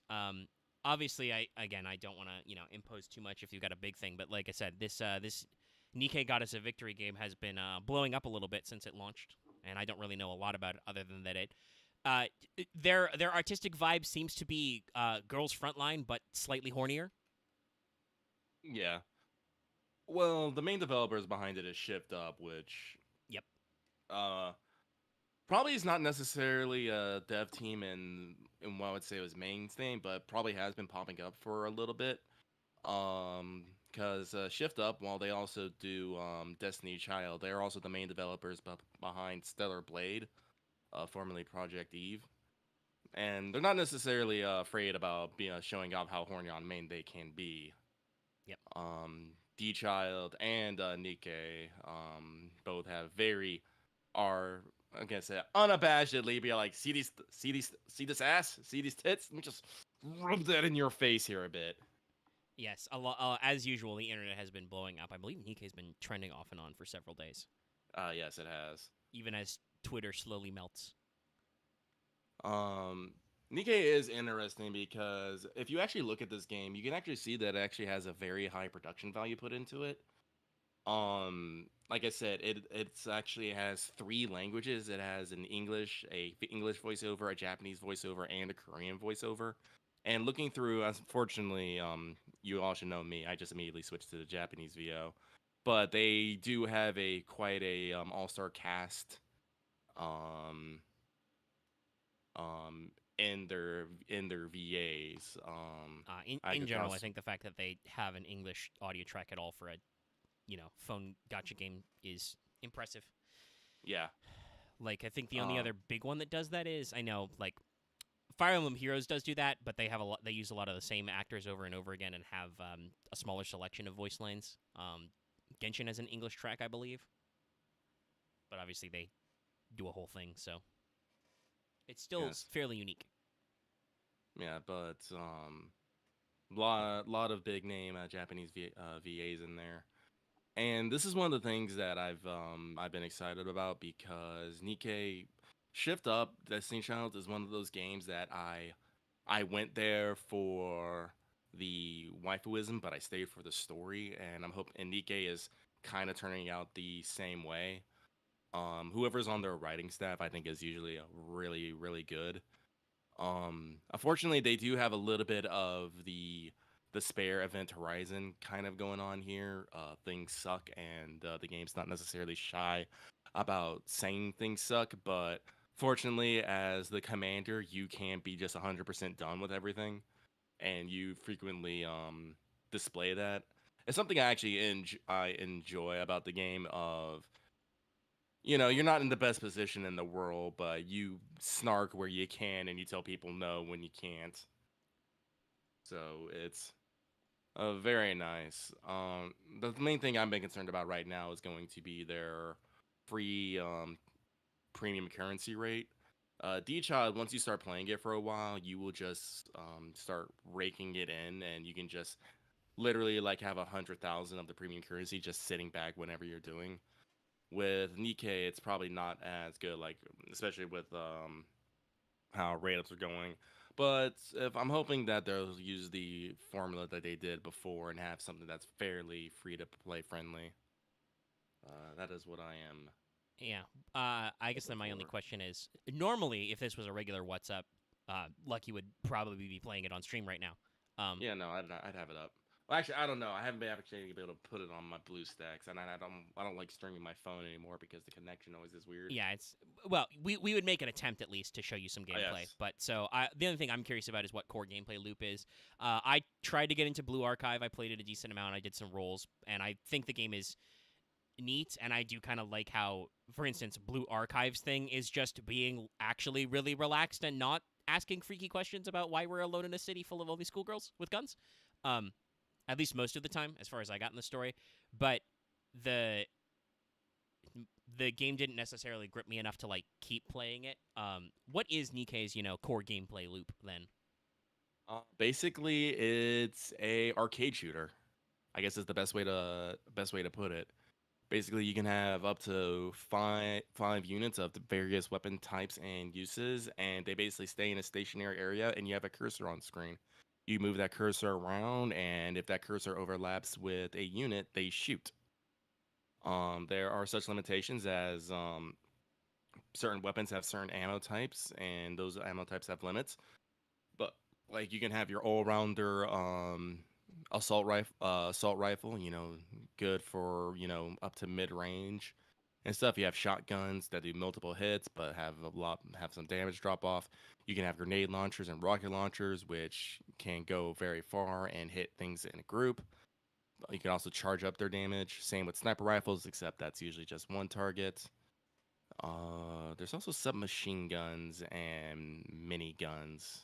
I would guess probably submachine gun is probably like low damage per shot, but very high rate of fire type stuff. Probably. Pretty typical things. All right, well, What's up? I might at least for about a weekish, because in my notes I do want to let everybody know. Yes, I have pre-ordered Pokemon Scarlet. Duh. We've been doing this for several years, chat. You should know me by now. But I have kind of been hurting for like a casual sit down and play game, because all of the other games I am playing are not casual sit down and play games. I have been both streaming and off stream been playing Bloodborne. That's not a really sit down and relax kind of game. I have still been playing a little bit here and there. I Was a Teenage Exocolonist, also not a relaxing sit down and play game. Lucky will get this story, but I had to take a little break after I got very stressed, because I basically spent the back half of the year 17 power leveling my empathy so I could tell Anemone to break up with Vase, because what is the quote? Yeah. It's he is a trash bag in a man suit, I think. He is. Nope. I knew that was gonna happen. I did not know you needed empathy though. You Shit. need 30 empathy or reasoning, I believe. You probably hit the reasoning. Me, I was. Well, just no, higher I empathy. never got through that, because you're the first prerequisite of that is having a high relationship with Anemone. Oh, okay, yeah, no, you need to broach that conversation with her. Yes, actually, and that kind of makes sense, because that conversation got started because Anemone was like, "Hey, Vase is like not talking to me right now because he's threatened by our friendship because he's a small dick little tool." Who I am Listen. so ashamed there aren't more prompts for me to just beat his ass, because do you know how high my skills are?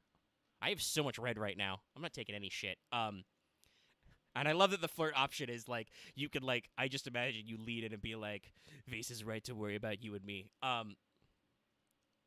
She mostly blows it off. But like I said, I was very stressed about this because like I thought things were going great. We all got very hot. We got matching tattoos, which is an event you get with Anemone with high friendship. But after that, there is you even need to present evidence that he is a horrible scumbag, which can include like if you have been flirting with him, because as you would expect from a macho tool, he's not necessarily very very monogamous all the time. But or you need a stat check, which is empathy or reasoning. So since I spent some time in the kitchens getting that empathy up, I just imagine Sol and Antecedent just sitting there baking up a storm, just being like, "That boy's no good for her." No, that's the great thing I do feel about I Was a Teenage Exocolonist I think it is a particular treat just to kind of get into the head of characters and live your life with them. Yeah. But also sometimes it's very stressful when, as I said, he is not a nice character and he is literally out here macking on my girl, my one true romantic pursuit since childhood, and I'm just like, "Oh, you Sonny Jim, I'm gonna get you." I didn't really get him. I just let Ebony know. Like, even if I wasn't planning on dating her, if I'm at 100% friendship, I would be like, "Anyway, you need to break up with this guy. He sucks. He really sucks." I think that's the great thing about it is, like I said, the game makes you care about these characters. You're like, yes. And even the new ones, like fucking Rex is great. I love He's Rex. Cool. Get your hug every day. It's great. But yeah, so like I said, I had to buckle down and power level and do fucking math so that I could solve that situation as fast as humanly possible. And then I had to reload it because you can only do the option once, and if you fail the stat check, you can't do it again.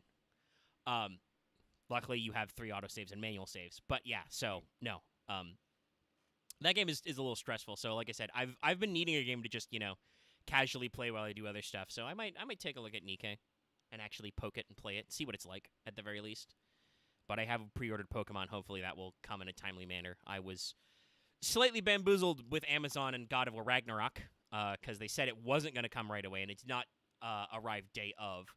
But it did arrive the next day, even though that was the day a hurricane went through. But I guess it was kind of a wussy baby hurricane, so Amazon didn't care. But yeah, maybe next week, depending, like you said, we might be able to get some footage. If not, maybe if I've played it, we can talk about it in depth on a What's Up. Anything else about Nikkei you want to bring up to the people at home? Not particularly. Like I said, the game's still in its infancy. They put a lot of effort into getting it out. Shoot, like only a couple chapters in, there's a full anime scene in there, Oh, nice. and it hurts people's hearts though. But so, by the way, I definitely know that they have been slamma-jamming. Like I said, the marketing has been on top of it. I have seen quite a few of their ads, which are using the English voice pack front and center. And unlike Hypergriff,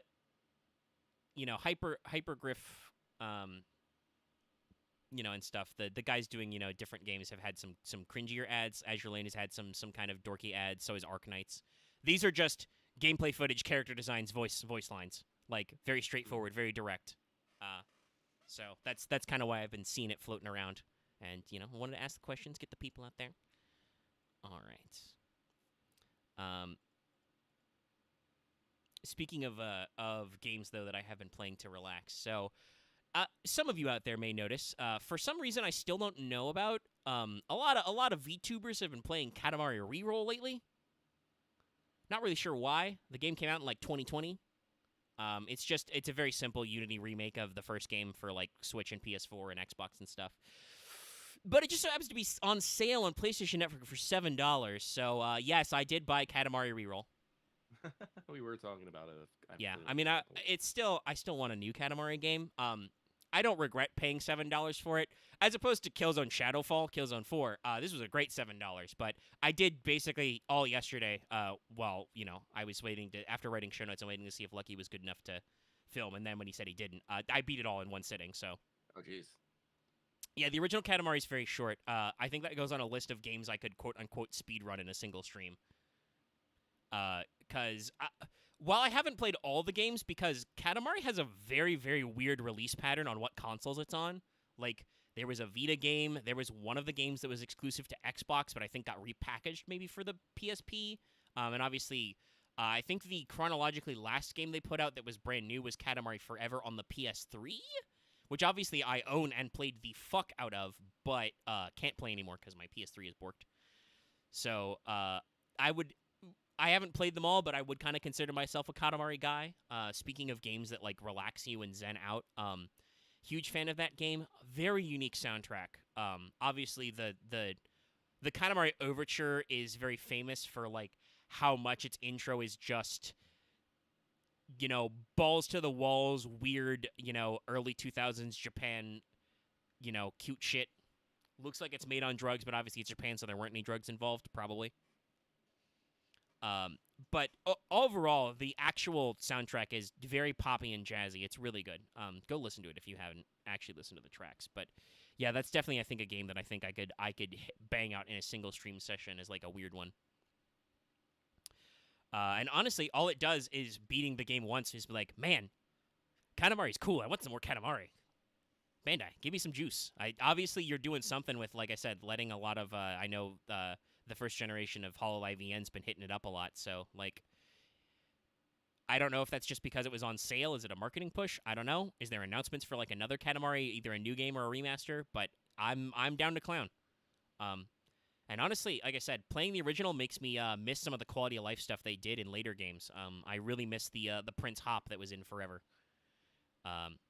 Because you can quote-unquote jump in the first game, but that's just to get a bird's eye view. In Forever, and I don't know if this was in any earlier games, but in Forever you can actually do a little jump over small obstacles. And I sorely miss it, because edge physics in that game are weird.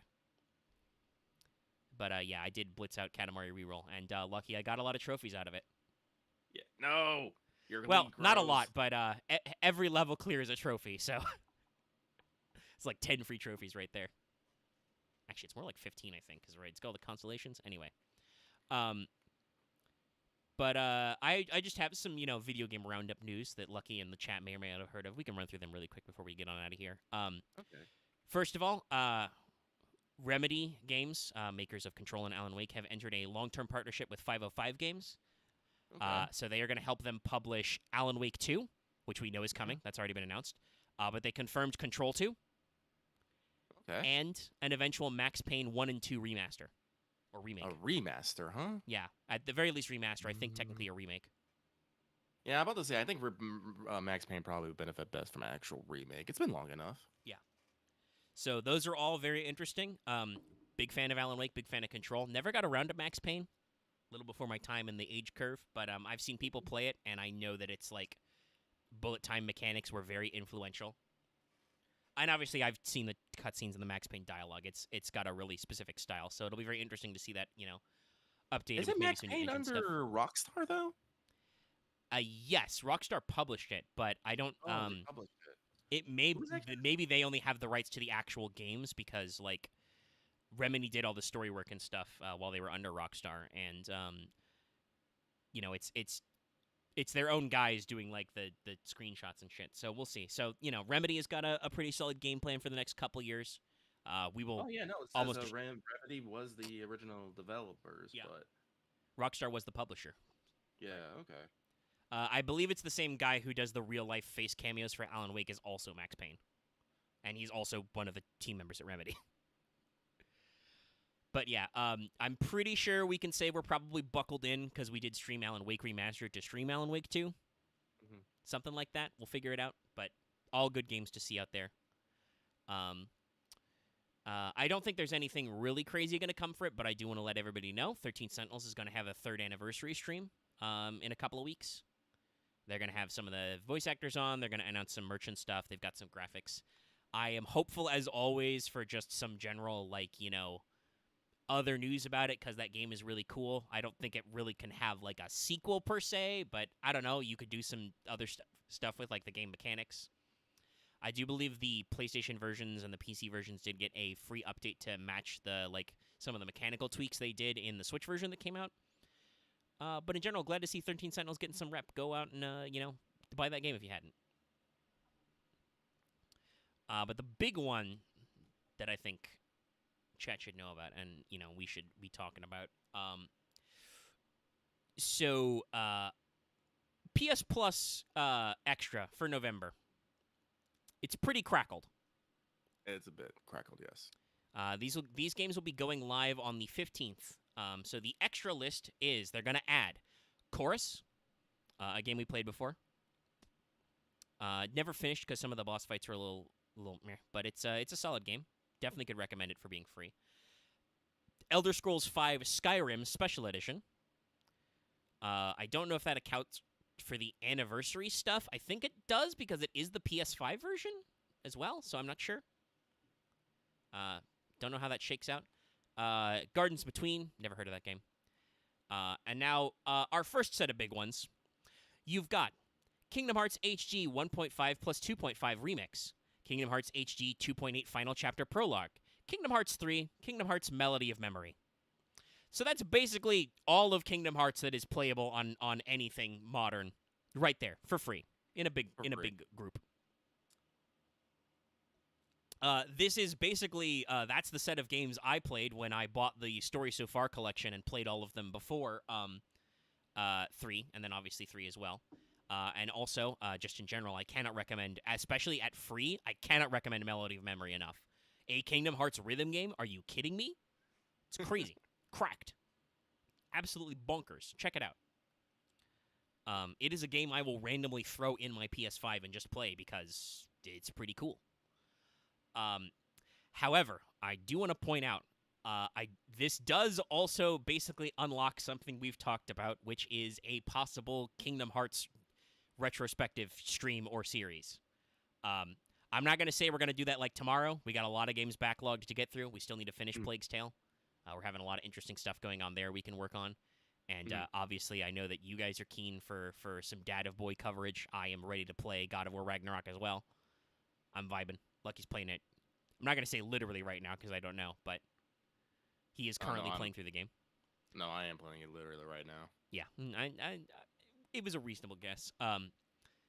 And honestly, I would have to say that would probably have to be like a sub goal or a Patreon membership goal because I'm going to tell you right now, with all that Disney music, there is no heckin' way we can monetize those streams in the normal way.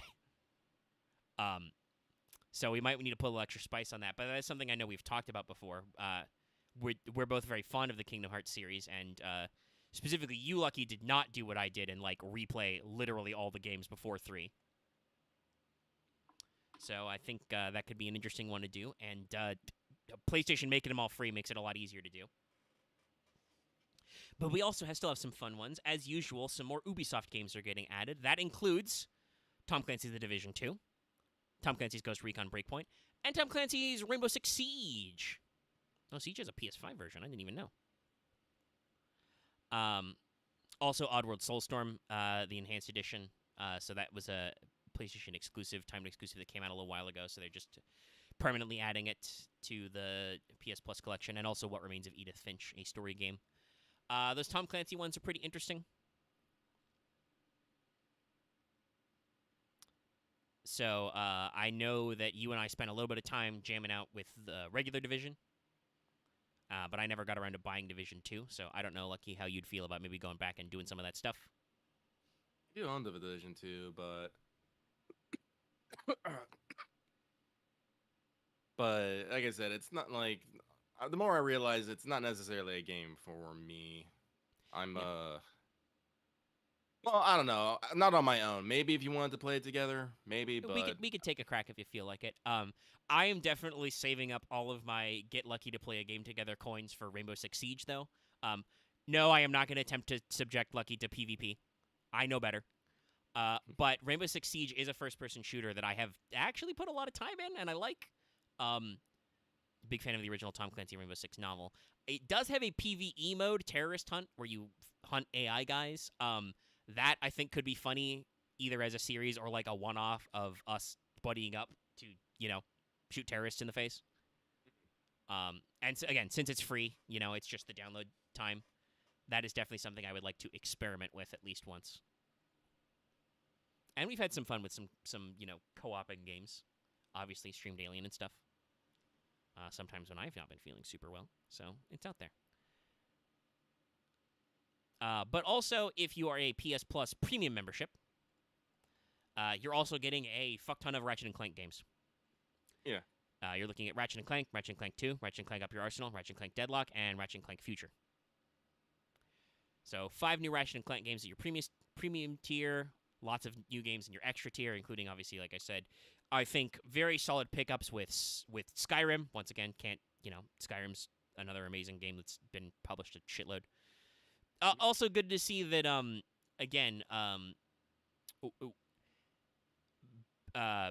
even though Bethesda is firmly owned by Microsoft now, that's not still in talks like the Activision Blizz merger. There are still negotiations that can be made to put games on services. That reminds me. But, the Kingdom Hearts big ad. Very... I know that they are put on other consoles, like for the longest time in a while. Kingdom Hearts actually came on Xbox. There are Switch versions with the cloud, but KH has always been a really big PlayStation franchise and a very personal one to me, so really glad to see those games there. And, just more Tom Clancy stuff to pick up is fine. I would probably at least try to play the Division 2 for free, because I played the original Division. So, solid one. Pretty neato. But that's all of my major video game stuff to blabble about. It's a fun time for video games. Game Awards still have not announced their nominations yet. A lot of people are thinking about it, thinking thoughts, feeling things. A lot of people are... and I generally concur, a lot of people are pretty sure the Game of the Year is going to be a big slap-up between Elden Ring and God of War Ragnarok.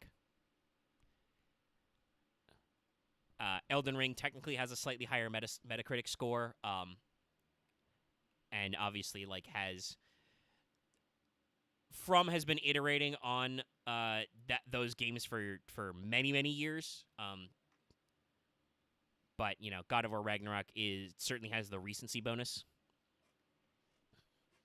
and has a lot of emotional payoff power in the classic Dad of Boy story. Yeah. Like I can't necessarily get into details on why I like or like dislike Ragnarok so far because Megan hasn't seen it, but I definitely have some thoughts and feelings. But I'm pretty sure Elden Ring's gonna squeak out on that Game of the Year award. Once again, it really depends on how much influence the judges and panelists have. If it was pure fandom vote, I think Elden Ring because has the advantage because, well, yes, it won't be as fresh in people's minds. It is a multi-platform release, and it was a very widely selling release. It is not some like small little game that only sold a little bit that a lot of critics liked. It was also like From's best-selling game in the Soulsborne format ever as well. So, yes, I would not be shocked if they don't take another Game of the Year in. I am going to suspect, though, that much like with the original God of War, Neo God of War, Ragnarok will get nominated in lots of areas and may take them away. I expect Christopher Judge will probably be up for another performance award, I would assume. Oh, probably. There will probably be merits for narrative. Though you and I have both said I kind of hope Exocolonist gets some nomos. I'm hoping for at least for a best narrative.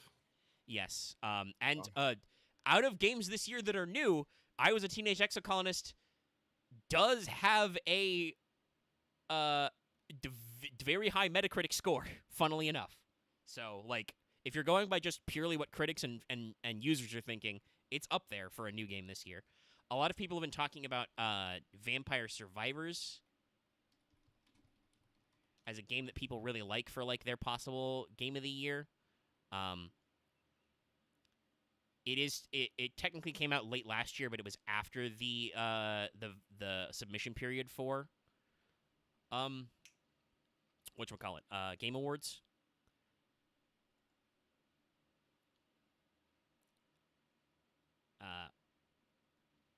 That said, I can't imagine that definitely won't beat God of War Ragnarok in that sense.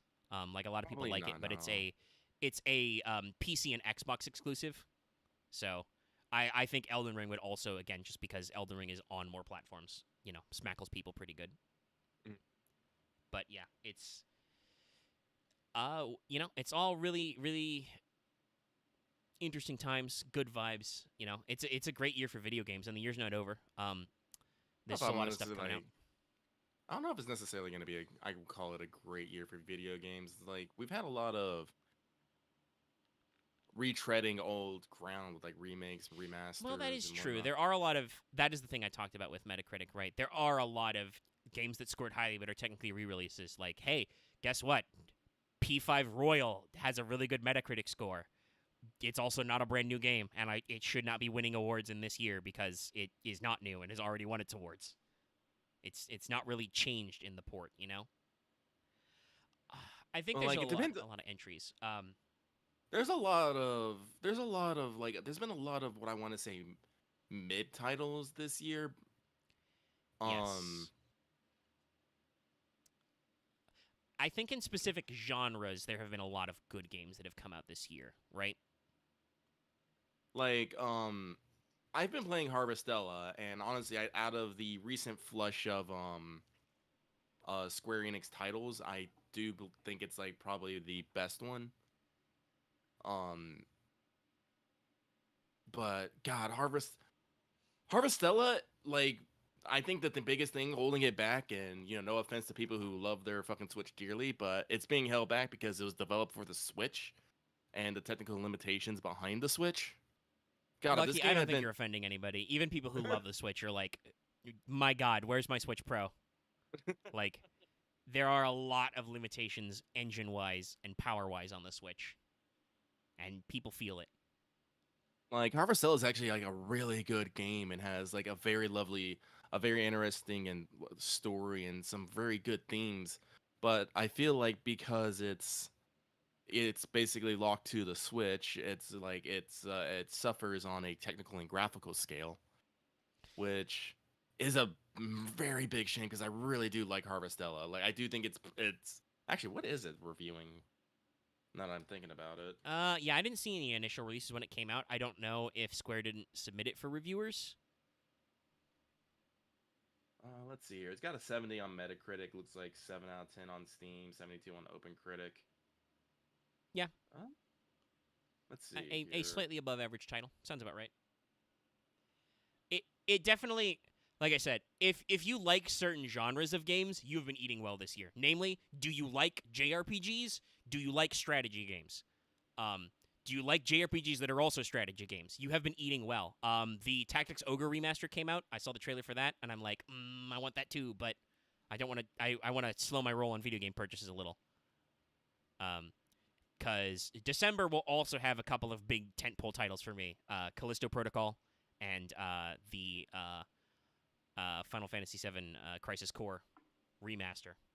Yeah, no, I'm looking at just some quick lines for Harvestel, and a lot of like this is my favorite one. It is the best good game you'll play this year. Yeah, not great, but good. Mm-hmm. Shocking everybody, Sonic Frontiers, okay.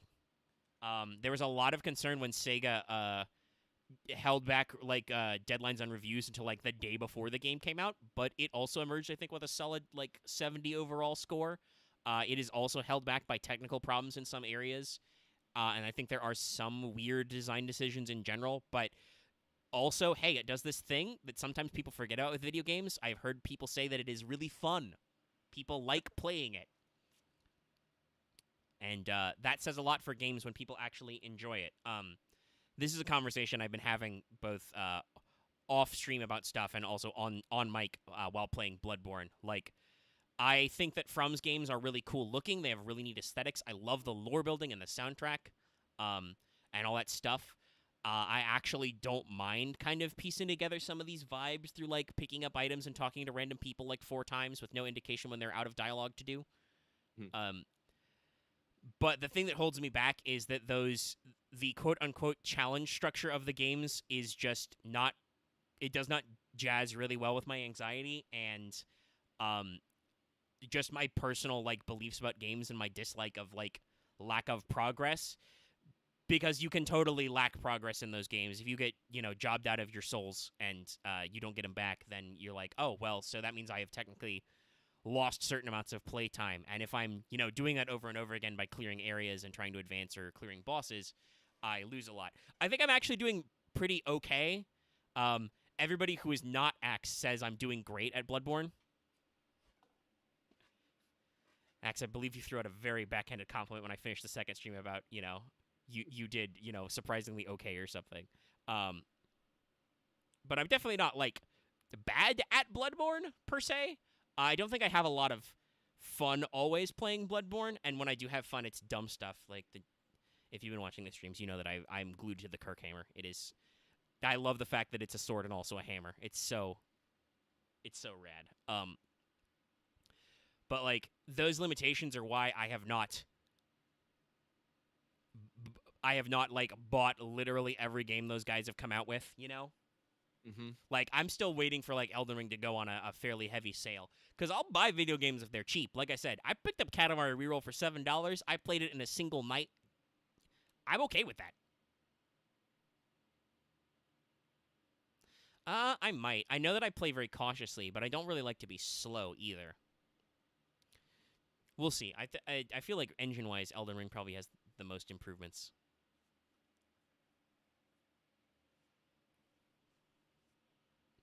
I definitely don't think I would enjoy playing Dark Souls 3 more, though, because that starts with a gut check boss, and not keen on that one. Also, their games never go on sale. No, seriously, I looked it up. Elden Ring obviously is full price because it's, a new AAA game, next gen. But, like, Dark Souls 1 Remastered and Dark Souls 2 are still, like, $40. Dark Souls 3 is still $60, still a full price game, and I'm like, no. Jesus, nah. really? Yeah. Not on Wow. sale. They are still technically full price. They are not, like, knocked down by default. I know Sony is not always great about that, but... Yeah, I'm sure they do go on sale at lower points, but yeah, it's not very common, and it's on normal levels they are like full ass sale, and I'm like, that is just the way those games are structured. That is a big ask, right? Like, I know that there can be a lot of hours in those games, but you have quit playing Sekiro. I know. Yep. I stopped playing Bloodborne. I've tried to play Demon's Souls multiple times, even though that was technically free the most recent time playing the Demon's Souls remaster. Again, lovely game, beautiful work they did. Still just a little fucker of a game. But People like suffering, and they like seeing other people suffer. yeah, it's a whole thing. And like I said, I think the fact that this one has sold so well, Elden Ring's pretty good in there. But there's a lot of good games coming out that are like I'm out there for. Like I said, I know what my big tent poles are. Obviously, January will now have the physical release of Mahoyo, but also Square's working up towards Forspoken. That one still seems pretty neat. I don't know if I'm gonna get that one. I don't think I'm gonna get Forspoken day and date. I think it looks really neat. I would probably want to make sure that, like, on a technical level, it lives up to how it looks in the trailers. Like, make sure there's no like bugs or weirdness, or somebody's like, yeah, so 80% of the way through the game, it just got bad because of crunch and stuff. We didn't finish it, but I'm still down to clown for it because it looks really cool. And obviously, I wish Square lots of success. Like, I don't think I have too many games left this year. I'm still not sure I'm gonna get Crisis Core. What's Reunion what's is the subtitle. Reunion? It is Reunion. Yep. But I already have a Callisto Protocol pre-ordered, and I am on down the clown with Dead Space early next year. Yeah, that's right. Also, Dead Space Remaster's coming out early next year. It's gonna be a spicy one. The front mission. Luckily, this is still in the audio version. Okay, it's back. Are you back now, OBS? The window went away. Hold on, let me get it. Okay, all right, it's pulled back up. Hello, sorry about that, chat. OBS crashed for a second. Not sure about that one. All right, we said we're back to connection on there. Okay. You didn't really miss anything there.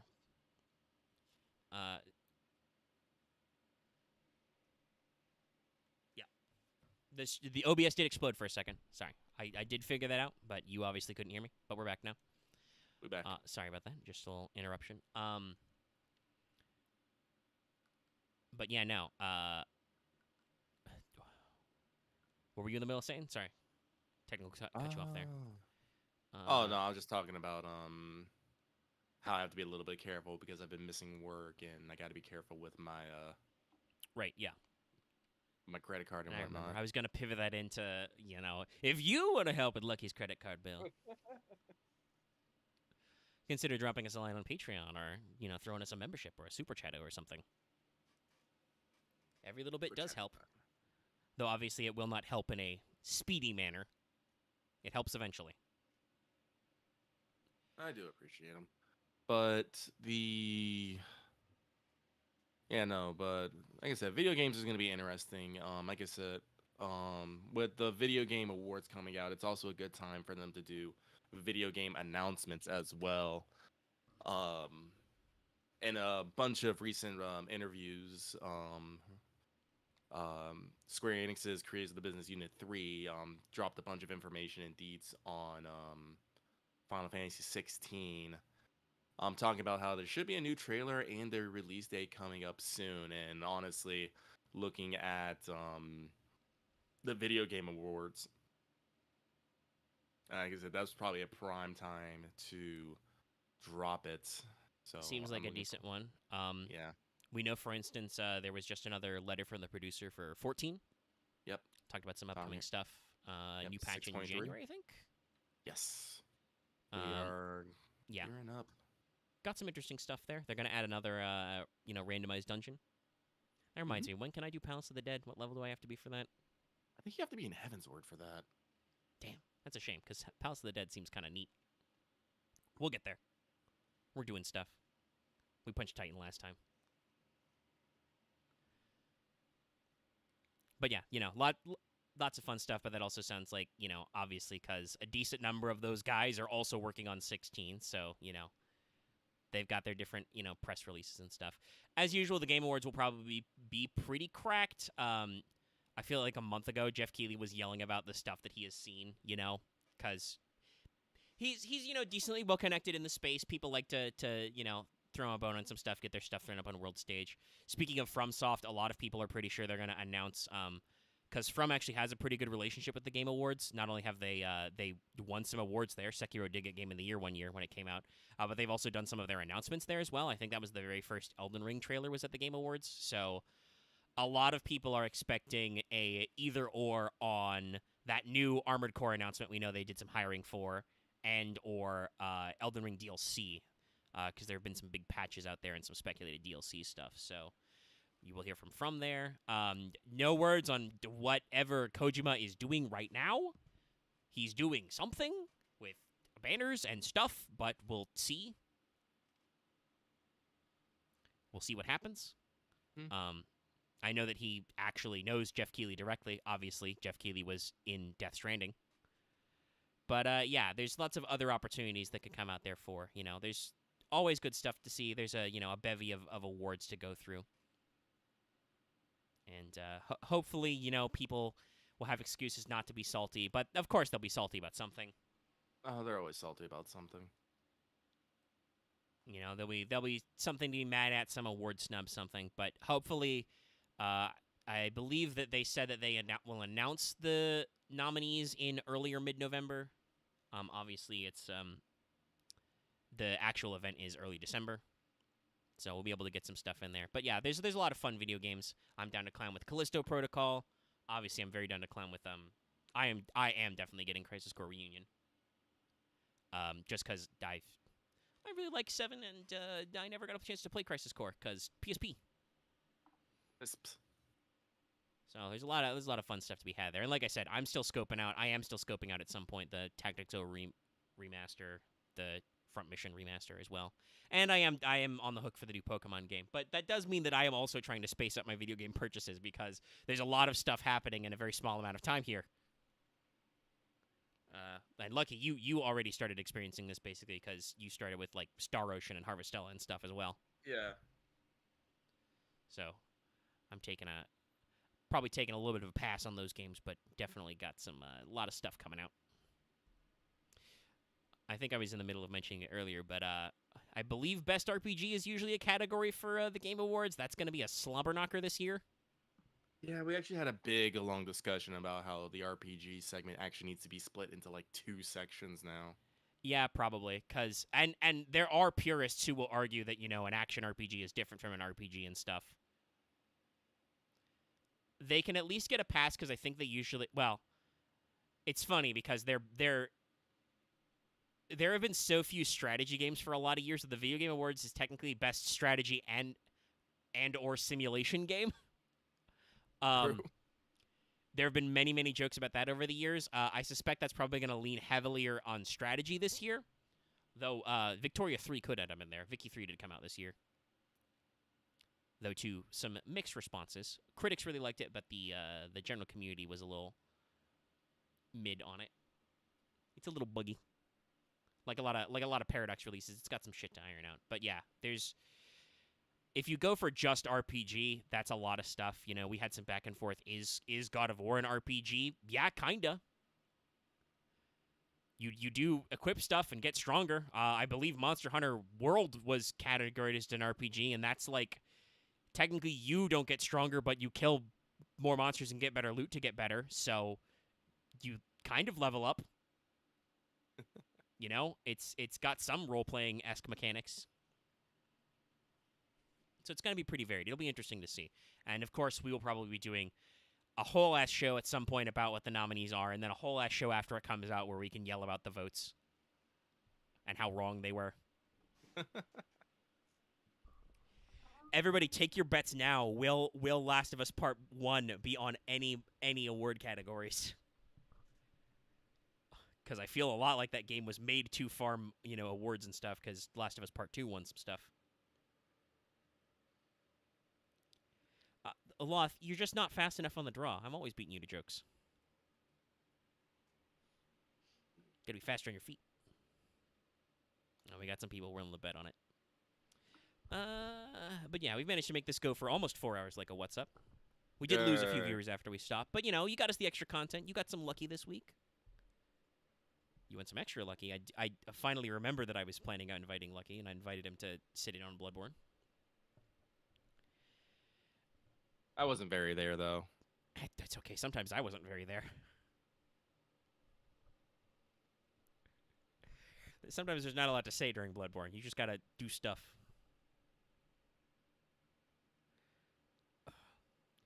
But I think we can fully wrap up there. Do the outro and whatnot. Sorry, I'm stretching my legs. Hopefully we can be down to Clown to do our gaming campaign tomorrow. I've prepped some wonderful stuff for you to get into with Gensakai. Oh no. So, we can have some fun. I spent a lot of time talking back and forth with you guys about what drops, what loot would be good, what slots you need improvement on. Did I actually give an answer? Yeah, you said you could use some implements as your main thing. True. That is I know true. you're planning on crafting a few, but I can probably sneak a couple fun things your way. Some stuff that might be palatable. In general, I also have, while obviously some stuff is going to be very clearly geared towards specific characters, I did also try to put some multi-purpose stuff in there, so that like if maybe one of you doesn't want to switch up for whatever reason, it works for another character. Or you can always do hand-me-downs as well. I do love me loot. Juggle some stuff. But yeah, so hopefully we can do that tomorrow. We'll see how Lucky feels and how everybody else is doing. I don't know. I don't know if I've yelled at those guys in a while. And again, hopefully we can be back on Monday with some Plague's rat Tale. game, Plague's Tale. Rat. I don't know because I think this is our 3rd overall stream. Yes. I don't know if we can wrap it up in this one, but we'll see. We'll see how far we get.